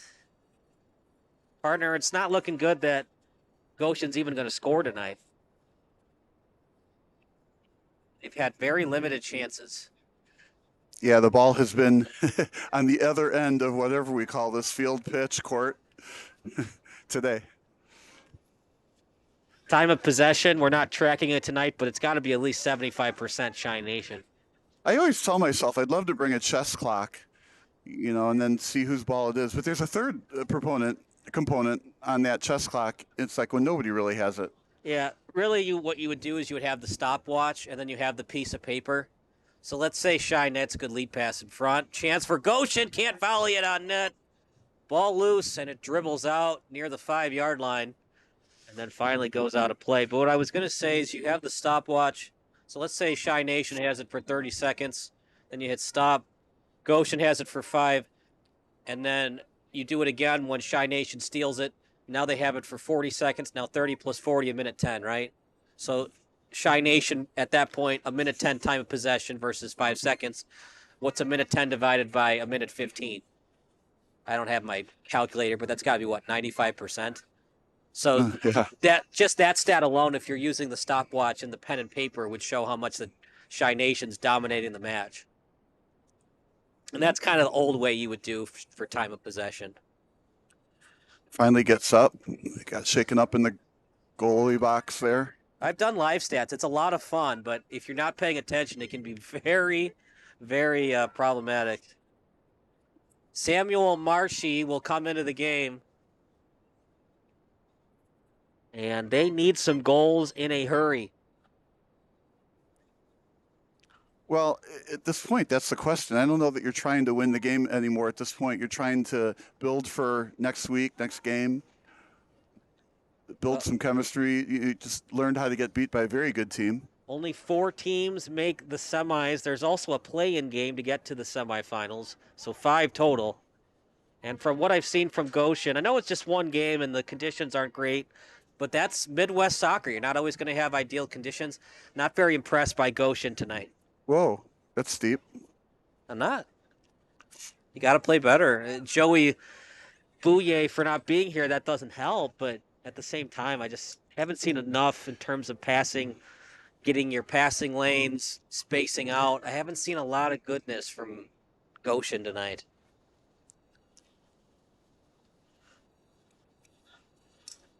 And you can beat this Shy Nation team. Springfield has about the same talent level as Goshen. They almost beat Shy Nation. So it is possible to beat the Shy Nation team. Just didn't see a great effort from Goshen tonight.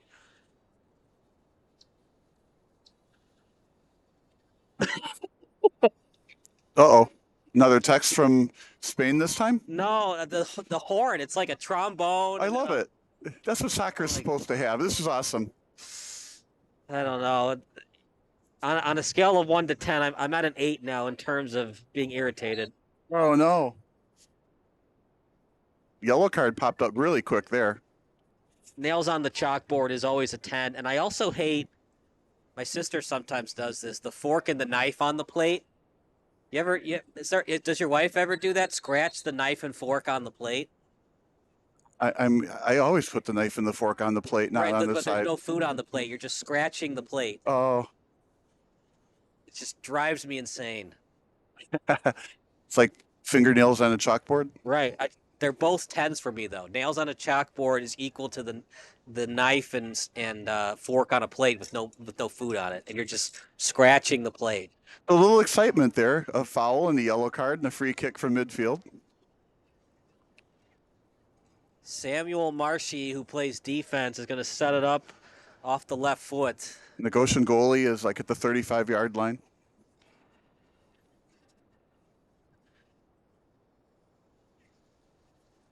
Right, great boot from Marshy. Yeah. And that's going to dribble out of bounds. Who touched it last? It indeed was Shy Nation.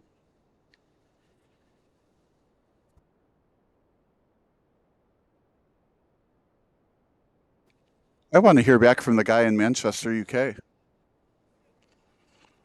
George says he actually works for Manchester United. According to the movie Euro Trip, Manchester United is the greatest soccer team in the world. Well, that was my son's favorite soccer team. So we had to buy him all the Manchester jerseys we could get. A Manchester jersey soccer ball we had to get.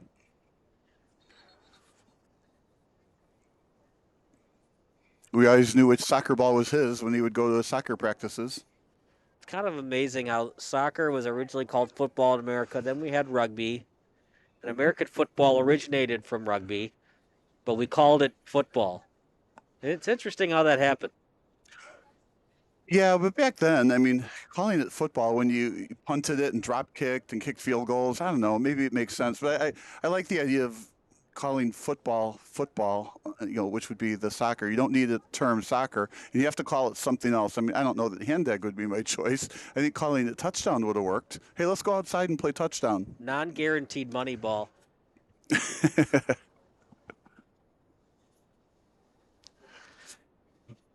No matter what Mike Trout does this year, he gets $45 million if he hits 30 home runs or 3. No matter how many touchdown passes Lamar Jackson throws next year, it's only partially guaranteed. Let that sink in for a minute. Or go play in the WNBA and get 150,000. Right. But that's guaranteed, though. I think that's why the Cavender twins are just going to stay on Right? Twitter. That's all. Yeah, that's all guaranteed money, by the way, for those NIL deals. As much as I don't love the franchise tag, at least it's guaranteed money when you sign it. So if Lamar Jackson signs the franchise tag, he'll get $25 million in guaranteed cash. All right, Goshen on attack. Ricardo Garcia leading it. Slow moving pass, picked up by 7. Oh, here we go. Free kick about 5 yards outside of the goalie box. And a sub? So 7 is Elavio. Actually, no, Flavio. Flavio is 7.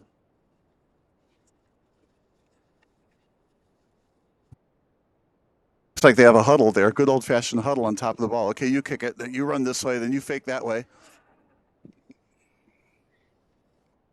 Peru definitely wants this shutout. You could see how excited he was to make the save on that deflection early on in the second half. It'd be a little deflating if he didn't get it. He does not have a shutout this year. He's only given up 1 goal in the first 2 matches. And we were here when he gave up his first goal of the season. It was off a free kick. Similar spot where he gave it up against Springfield. Shot. Nice job by Shy Nation getting in the way of that shot attempt. Trying to fire it on net, but they can't get it on net. Now a slow-moving ball, and Devin Agai attacks, loses his footing, ball loose, and it's blown dead by the Sir. It was blocked anyways. By the Sir, a rugby term comes flying out. You can call it the Sir at soccer.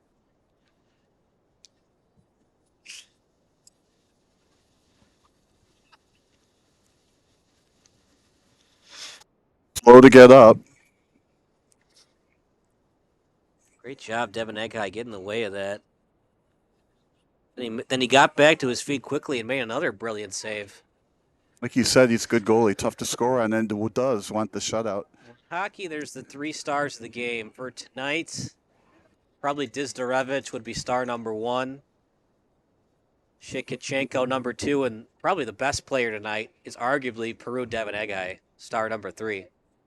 Yeah, I mean, especially in the case where he's got a shutout going, he deserves to be in there. And he's made some key saves to maintain that shutout. It isn't just that the defense is doing all the work and no shots on net. He has been tested, and he has come big between the pipes to maintain that shutout. Well, plus when the goalie does get the star of the game, the defense gets to share in that pride. Defenders don't often get 3-star of the game. It's just overshadowed by the people that score the goals. So George on the YouTube chat, he's a big Oklahoma City Thunder fan. So, George, are you team Harden, Westbrook, or Durant during the glory days of OKC Thunder basketball? Great question on that one. Ball loose out in front. Chance for Shy Nation. Just oh, my. Was it wide or deflected? I couldn't tell from here. Either way, it's not in the net. Yeah.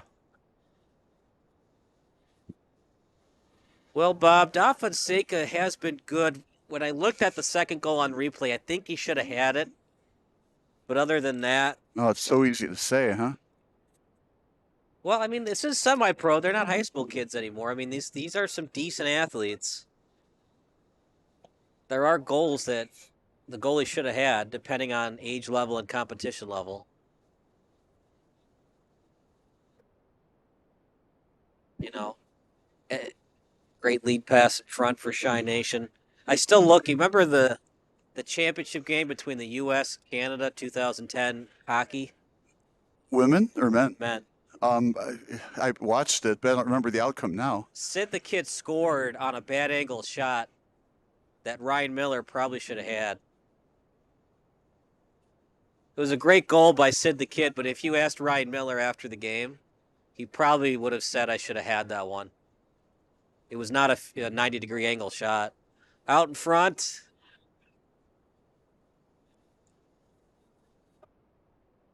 And Shy Nation will play it at the 20.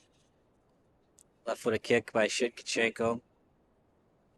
Both teams have really not emptied their bench like we thought they would, as we're past the 70th minute.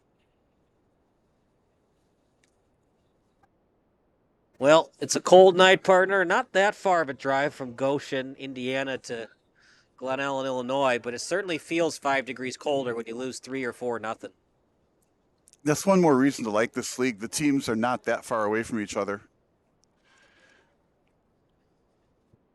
That's what made COVID baseball so interesting. You could only play teams in your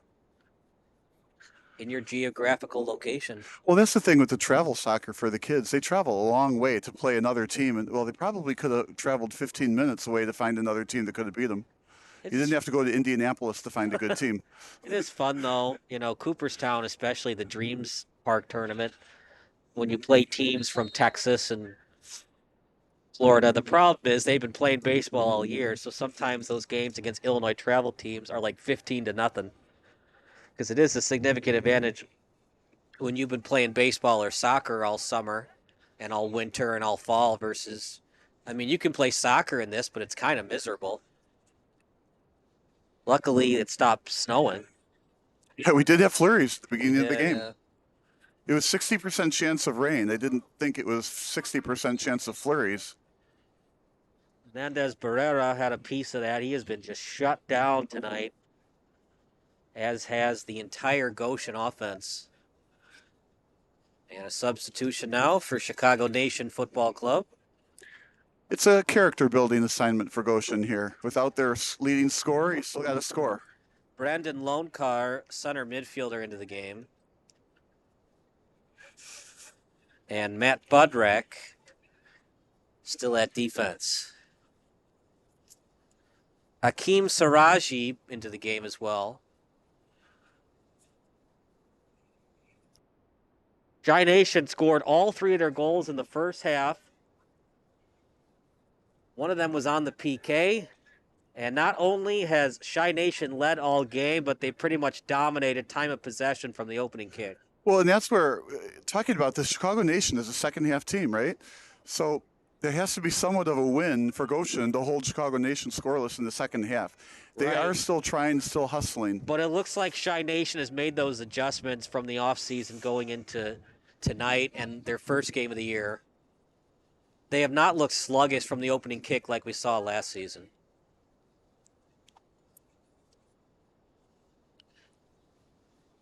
There were times against Springfield that they had lackadaisical plays, but tonight they've just dominated Goshen. It's been very impressive.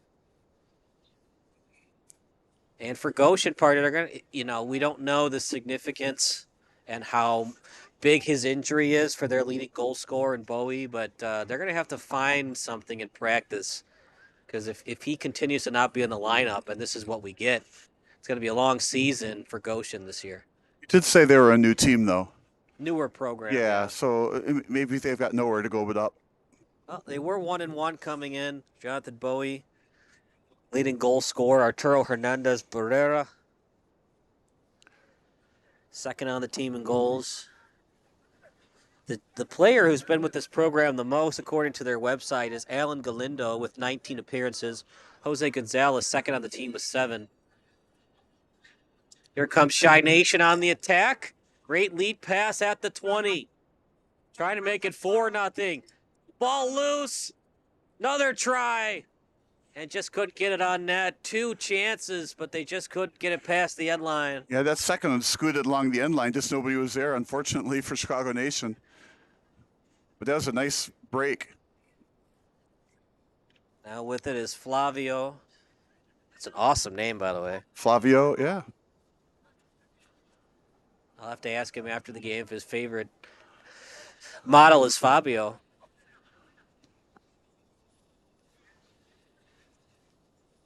Look at that no-look pass. That was brilliant.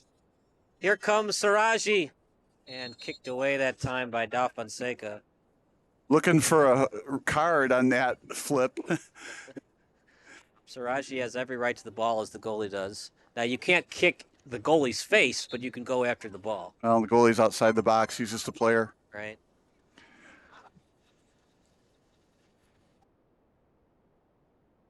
Some more excitement on that play. I mean, Shy Nation isn't just playing keep away. They're trying to make it 4-0. Are they giving 100% effort on offense? Probably not. Oh, I think they are. I think they always, that's the trademark of Chicago Nation. They are always trying. I like them for that. Shikichenko takes a seat. Miguel Fierro is now into the match. I mean, this is impressive. This is probably Shy Nation's most impressive win of the year. Small sample size, of course. Yeah, data points of 3. They won 2-1, 5-1, 3-0. When you have a clean sheet, it's an all-around team win. The goalie gets most of the credit, but it really is an all-around team performance when you get that clean sheet. Now Shy Nation playing a little keep away, little monkey in the middle.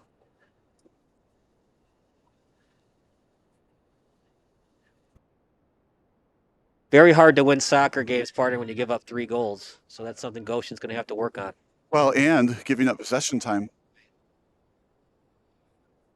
That's what made that championship match between France and Argentina so exciting. Final score, 4-3 on PKs. I think I remember that game, warmed my heart and broke my heart like 3 different times before that game finished. All France's goals were scored by one player. How impressive is that? I mean, you don't see that in any sport, especially soccer, though. Well, that's a ways back, but if I remember, Argentina had that lead and had the game won, and then France came back. Yeah. Late, and that was quite. That was just like I said, broke your heart. Made your heart sing, and then broke your heart. I don't know if there's an easy solution to overtime in soccer, but can we find a solution that's not penalty kicks? I don't know. Well, in hockey, and maybe soccer could, go there. I'd like to see, 6-on-6 with a goalie, but then make it 5-on-5 for 10 minutes, and 4-on-4 for 10 minutes, and 3-on-3 for 10 minutes. I think soccer could do the same. Once we go to the Stanley Cup playoffs, though, it's 5-on-5 all the entire overtime. Yeah. Well, maybe they could use that same overtime rule in the Stanley Cup, but soccer, I'm thinking the same thing. Take one player off every 5 minutes until it's down to. Yeah, you could. I'm just saying, once the hockey playoffs start, they play normal hockey rules in overtime. There's no more shootouts. Right. No more gimmicks. I'm just talking about a different outcome for soccer, because I do not like the penalty kick outcome. They're fun to watch, but it's again too severe for having played the whole game to come down to something like penalty kicks. So 10-on-10, 9-on-9, 8-on-8, every 5 minutes and every 10 minutes, whatever the right amount of time is, until you end up with goalie versus goalie. George's favorite OKC player is Westbrook. Now, partner, Oklahoma City Thunder obviously includes the Seattle Supersonics. So even though Sean Kemp and those other players didn't play in Oklahoma City, can you say your favorite Thunder player is a Sonics player? In my opinion, no. Thunder player is a Thunder player. Right. So technically, the Baltimore Ravens are the Cleveland Browns, but you probably can't say your favorite Baltimore Raven is Jim Brown. Right. Even though you would be politically correct. Are you trying to change his vote from Westbrook to somebody else? Well, technically, the Thunder are the Seattle Supersonics. So my favorite Supersonic was Gary Payton. But is Gary Payton considered your all-time favorite Thunder player? Clearly not. Is Gary Payton the best player in Sonic/Thunder history? I think Westbrook is a very good choice. Right? It's just all these debates. Who's your favorite Montreal Expo? Well, it has to be Max Scherzer. Nice try. Scherzer plays for the Washington Nationals.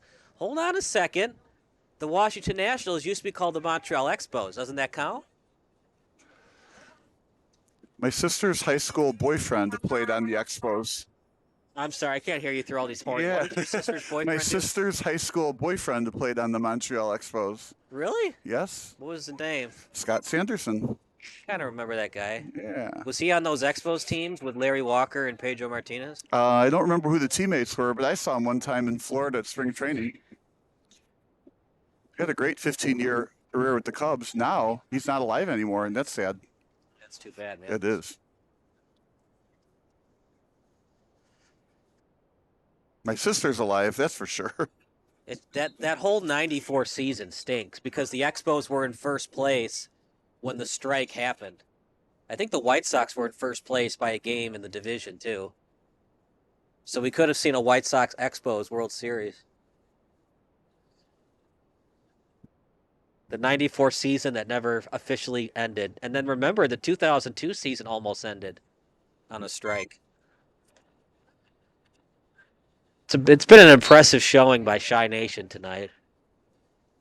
And partner, small sample size obviously, but they've won 3 straight titles going back to the 2021 spring season. They look like the favorite once again.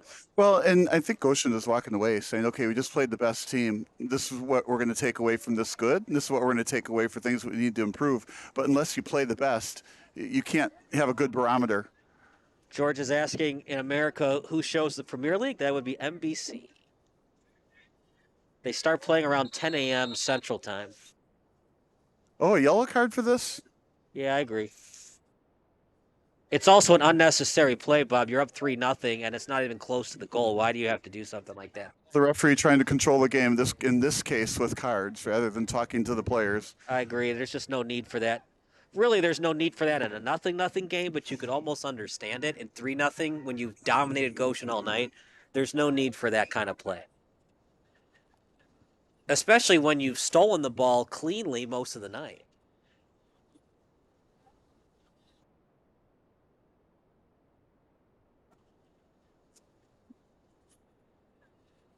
Now, are they allowed to be called Chicago Nation even though they play in Glen Ellen and Schaumburg? Uh-oh. I can see where that one's going Chicago next. Suburban Nation? Glen Ellen Nation? Aren't they called the New York Giants? Right? Yeah, they play New Jersey. The New Jersey Giants. New Jersey Jets. Chicago Nation is bigger than the town itself. They have a big following on Instagram. Hence the name Nation. It is a great name for a team. Right? Yeah. And it works for any city. I mean, maybe Cleveland Guardians should have been Cleveland Nation. Is that the reason why they've never won the Super Bowl? Cleveland? If they had just called themselves Cleveland Nation, they would have won the Super Bowl a long time ago. Maybe they would have won the Super Bowl if LeBron played football. LeBron is so good, man. I know I've talked to you about this before. I think he could have single-handedly led Cleveland State to the Final Four. I really do. If he had gone to like Akron or Cleveland State, now he's talked about to reporters that he would have gone to Ohio State if he had gone to college.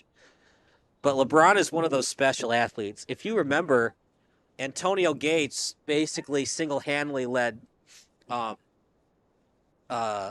State to the Elite Eight. And, of course, Antonio Gates became a football player. So basketball wasn't his best sport.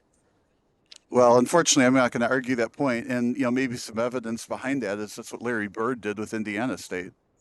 If you remember, Stephen Curry led Davidson to the Elite Eight. And they were, winning by, 12 points or something on Georgetown in the first half of that Elite Eight game. Great pass. Fierro with it. To his right foot, trying to get it on net. Deflected right into the breadbasket of Da Fonseca.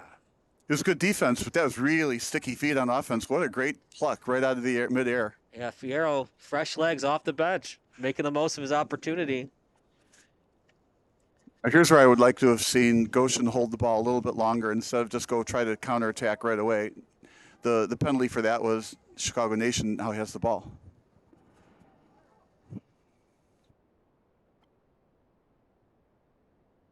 There's a little miniature horn there.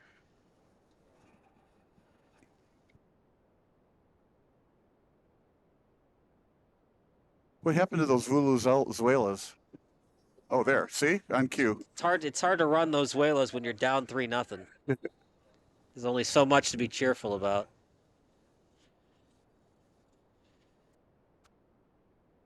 I remember a game with Jason White. He was in the Heisman consideration, and Oklahoma was beating Texas Tech like 77-0. And a guy for Texas Tech was celebrating a sack down by 77 points. Oh, geez. Yep. I'm like, I don't know if that's the time to be celebrating. Yeah, I've seen players like that, right?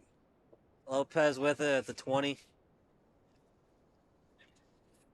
Impressive. Just all around impressive by Chi Nation. Professionalism at its finest. The vice president of soccer operations for Chicago Nation is Garrett Hayward. He does a fantastic job with this program. They just dominate pretty much every season. They used to play at Ackerman Park. This is the first year they're playing at COD. And they have a new assistant coach this year, Abdurrauf Abu, and they're led by head coach A.J. Ostrowski. Offsides? And we haven't heard that a lot from the headlines, but it's getting a little bit colder here in Glen Ellen. Well, a team from a big city like Chicago should beat a team from a small city like Goshen. And thanks to the two fans in front of us before the game started to make sure we knew how to pronounce Goshen. I was going to say gosh, and I was even going to reference a goofy pun. You know how like in a goofy movie he says Gersh? Well, it is Gotham City, so why wouldn't it be Goshen? Right. Were you more of a Mickey Mouse or a Goofy fan? You could call me a Goofy fan if you want.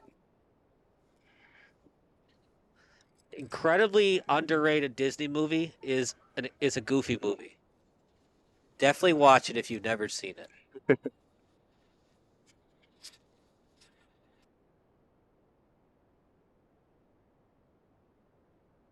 Appreciate everybody watching the broadcast.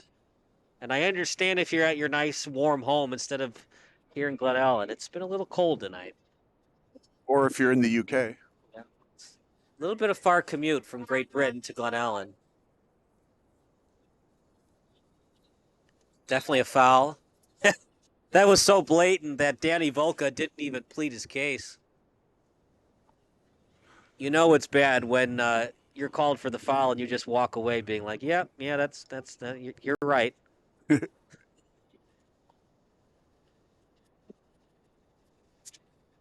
Busted by the referee.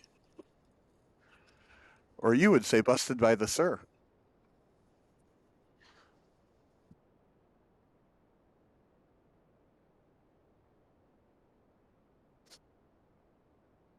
And kicked out of bounds by Chi Nation.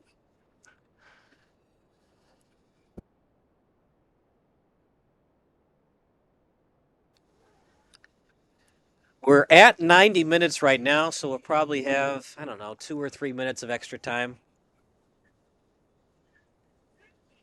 I heard somebody on the field just say 1 more minute.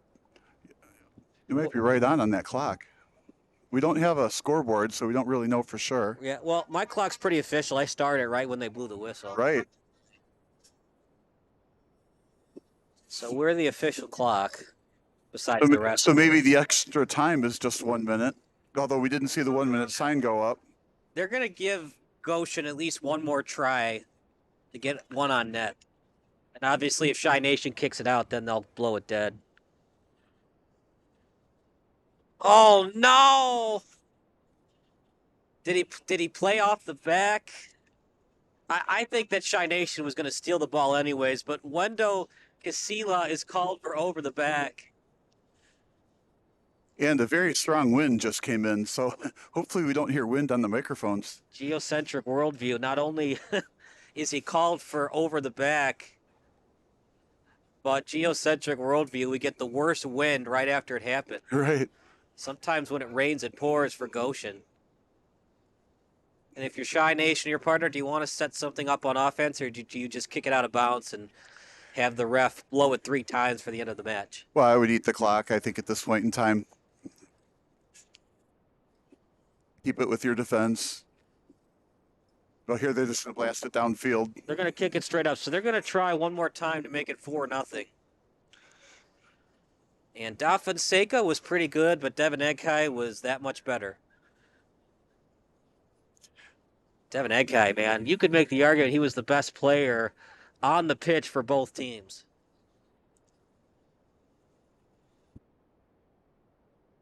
Out in front, another chance, and Devin Egghai will put both hands around it. No signal yet. They're going to blow the match dead. I still think Goshen City has to feel pretty good about themselves in this game, even though they were shut out. Yeah. They kept Chicago Nation from scoring in the whole entire second half. Chicago Nation was hustling the whole time. Well, Goshen was hustling the whole time. I still think it was a pretty good outing, even though you lost 3-0. Well, we're going to agree to disagree on that one. I was not impressed by the effort by Goshen, especially without their best scorer tonight. We'll see how they regroup later on in the year. But for a team that was 1-1, that had 2 goals per game coming into tonight, granted those goals were with Bowie in the lineup, I was kind of not impressed by what I saw from Goshen tonight. But you're a tough crowd. And yes, they did keep Shy Nation scoreless. You got to remember, though, some of those plays, Shy Nation was a pass away from scoring, a wide open net that they just missed the intended target by a half inch. So definitely a lot for Goshen to work on for their next match. I like that last minute or so of sequence. Goshen had the ball and made about 6 straight passes before they finally lost it. This I think they needed to do more of this whole entire game. Now they get a free kick from not too far away. Got to kick it quickly here. Well, the ref will let them have the time. He wouldn't call delay game, but... Yeah, right. End the game right before this kick, right? No ref will do that. But if you're just taking forever to shoot it, the ref will tell you, hey, let's get this kick. Let's go. Here's kind of last hurrah for a shutout breaker. Yeah, last chance to get one in the back of the net. Shot, Devin Egghai lets it go wide. And that will do it for the match. Shy Nation with an impressive 3-0 clean sheet against Goshen City Football Club. Well, partner, it's like what you said. They held Shy Nation scoreless in the second half, but you can't win any soccer matches, obviously, when you don't score any goals. Not only did they not score, they really didn't have many opportunities all night. Yeah, Chicago Nation, they took the game to Goshen. They had quality opportunities, in the entire game. Sometimes they missed the net. Obviously, 2 went in, plus the penalty kick. Chicago Nation played a really good game, but Goshen has to take some heart in this. It was only a 3-0 game. They played even with Chicago Nation the whole entire second half. So I don't think that they can walk away and say that they played entirely badly, but they'll take a look at this and decide what they did well and do that some more and take away from this and where they needed some more help, and they'll hopefully fix it for next time. But it was a very, very good game to play. We're going to take a break, and even though we can't speak any English, we're going to try to get Devin Egghai for the post-game show. If not, either Tizdarevich, Shitkachenko, or Miguel Fierro. But that does it for the broadcast. So for Bob Vilsaway, I'm Kyle Smith signing off. Post-game show brought to you by SBS coming up next.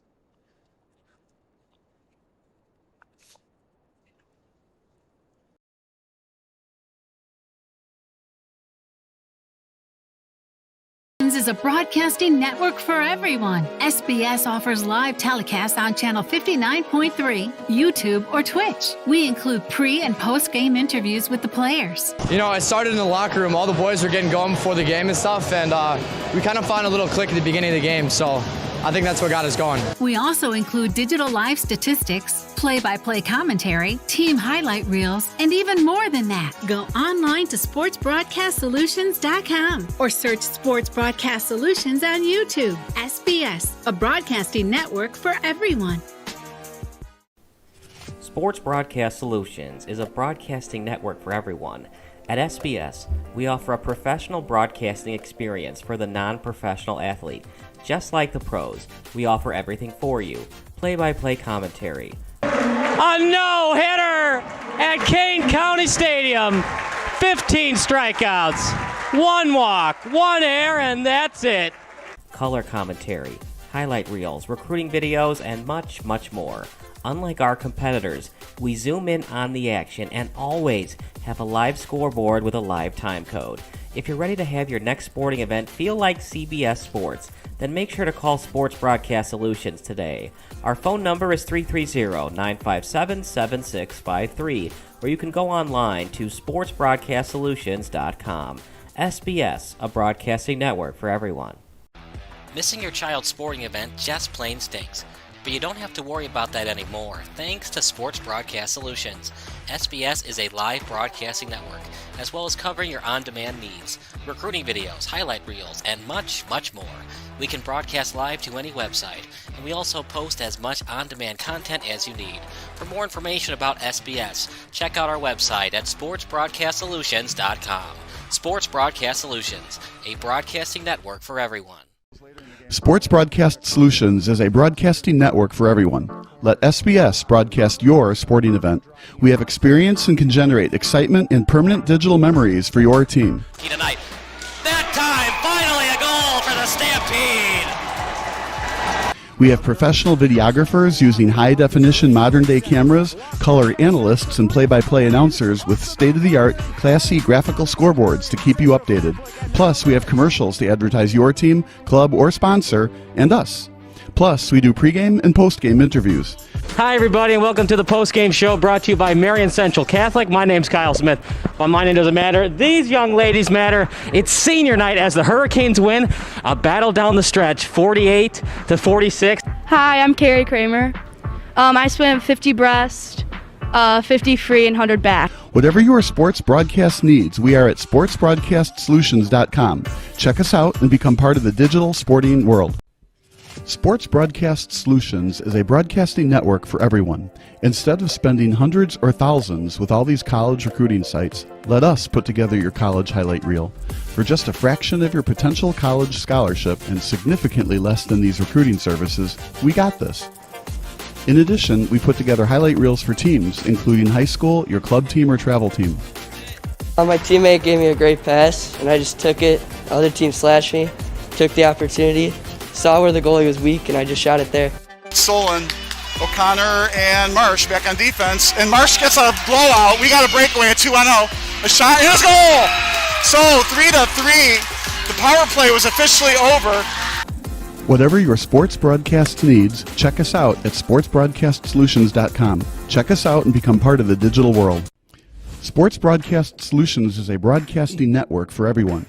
For those of you who would like to broadcast or live stream your event, or maybe make a highlight tape, but would like a sponsor to fund the event, SBS has a myriad of ways to advertise your sponsor during our broadcasts. We have commercials. We have on-air reads by the announcers. Albatross Physical Therapy and Wellness specializes in pain-free. We have graphics, and we have watermarks. Finally, Sports Broadcast Solutions can create a commercial for you or your sponsor. Whatever your sports broadcast needs, we are at sportsbroadcastsolutions.com. Check us out and become part of the digital sporting world. Sports Broadcast Solutions is a broadcasting network for everyone. For those of you that just want raw footage of your sporting event, but no play-by-play or color commentary, you just need us to live stream video from the event over the internet. We will live stream your event on YouTube on our Sports Broadcast Solutions channel. In addition, we also have a dedicated channel on YouTube for live streaming at SBS Livestream. And if you need multiple channels, we can utilize Facebook Livestream and Instagram Live on our channel as well. Options include commercials from your sponsors, professional scoreboard graphics are still available, and of course, yes, pre- and post-game interviews are available as an option if you want. We've been working really hard this whole summer and stuff. Whatever your sports broadcast needs, we are at sportsbroadcastsolutions.com. Check us out and become part of the digital sporting world. Sports Broadcast Solutions is a broadcasting network for everyone. We broadcast sporting events for people of all ages, including adult leagues, high school leagues, and kids. Complete with professional-looking graphics, broadcasters, color analysis, and commercials. We do pre- and post-game interviews with the players. In addition, Sports Broadcast Solutions does highlight films, including college recruiting reels, highlight films you'd see on sports news programs, and just simply highlight films for fun. Sports Broadcast Solutions also provides raw footage and live streams if you'd like. Subscribe to us and listen to our professional talk videos about relevant topics in the pro and college ranks. Whatever your sports broadcast needs, contact us at sportsbroadcastsolutions.com and become part of the digital world. This is Sports Broadcast Solutions, a broadcasting network for everyone. Check us out at sportsbroadcastsolutions.com and become part of the digital sporting world.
Hello guys, how you doing? My name is Robert Mitten.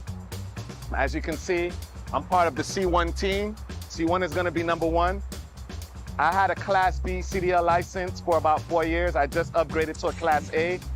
When it comes to experience, I have about 6 months experience. I found this company by a good friend of mine named Andy. He also helped my cousin get in named Ricardo. And we have a friend of mine named Twan. He's here with us. It's a great company to work for. It's a growing company.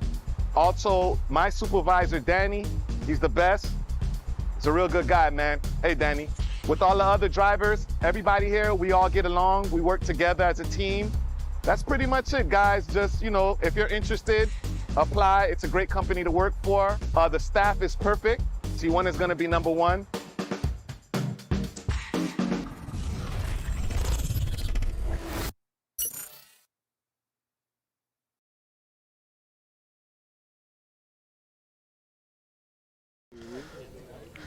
Welcome to the post-game show brought to you by SBS, a broadcasting network for everyone. Check us out at sportsbroadcastsolutions.com. Kyle Smith alongside the star of the match, Peru Devin Egghai with the clean sheet, a 3-0 shutout for Chi Nation. Big-time win. Not only do you guys win, but you win by 3+ goals. What does that mean to you?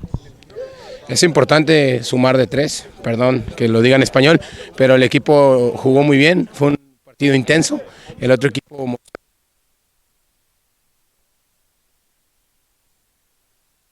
Y creo que es importante sumar en casa. A clean sheet, 3-0. What did he say, by the way? He said that the team played good today, that's good 3 points. The other team came out with some intensity, that we matched their intensity, we went above and beyond that. And we fought for our 3 points and we scored good goals all around. 3-0 shutout. You made some big-time saves, especially on the misdirection. What were you looking to do to make sure to maintain that clean sheet, get that 3-0 win? ¿Cómo te ayudas al equipo a ganar 3-0, mantener que no metan goles? Mantener el orden es esencial, el orden, y el equipo todo el partido estuvo concentrado, porque sabemos que aunque íbamos ganando 3-0, en cualquier momento un gol mete al otro equipo en juego, entonces creo que siempre es importante estar motivando, incentando a los jugadores, a los defensas a no distraernos y a hacer bien las cosas. It seems like unless the other team gets a free kick, there's just no chance for them to get it between the pipes. What have you been working on in practice to make sure that when it's regular 9-on-9 soccer that they just can't get that ball between the pipes? Que si practican free kick. Que no pueden hacer nada solo cuando tienen tiro libre y qué estás haciendo para que se mantengan todo. Okay. No, pues estar hablando, talk all time, talk my players, is concentration, no distraction, the second ball, is all time concentration, all time. So you've only given up 1 goal in each of your first 3 matches. You guys have won 3 straight division titles. I know that you want to win the division title this year, but what are the expectations of this team to win that division title and make a run in the tournament?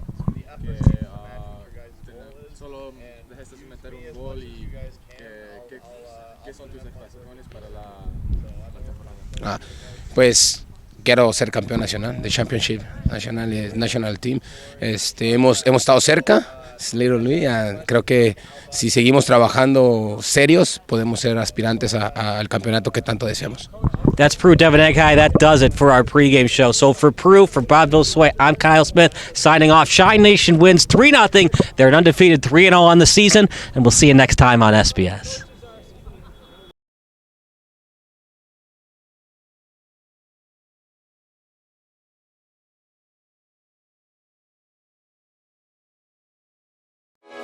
Sports Broadcast Solutions is a broadcasting network for everyone. SBS offers live telecasts on Channel 59.3, YouTube, or Twitch. We include pre- and post-game interviews with the players. You know, I started in the locker room. All the boys were getting going before the game and stuff, and we kind of found a little click at the beginning of the game, so I think that's what got us going. We also include digital live statistics, play-by-play commentary, team highlight reels, and even more than that. Go online to sportsbroadcastsolutions.com or search Sports Broadcast Solutions on YouTube. SBS, a broadcasting network for everyone.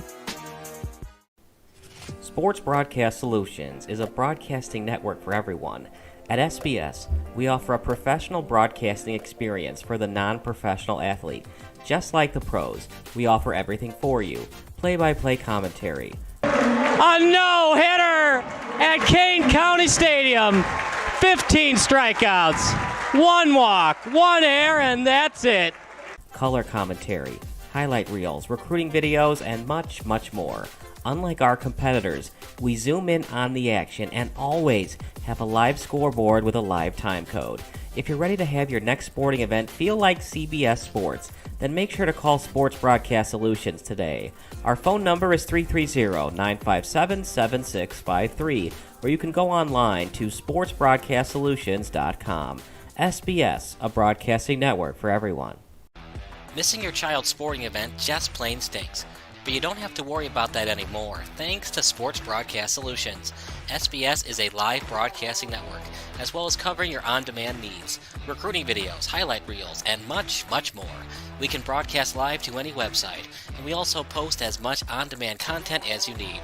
For more information about SBS, check out our website at sportsbroadcastsolutions.com. Sports Broadcast Solutions, a broadcasting network for everyone. Sports Broadcast Solutions is a broadcasting network for everyone. Let SBS broadcast your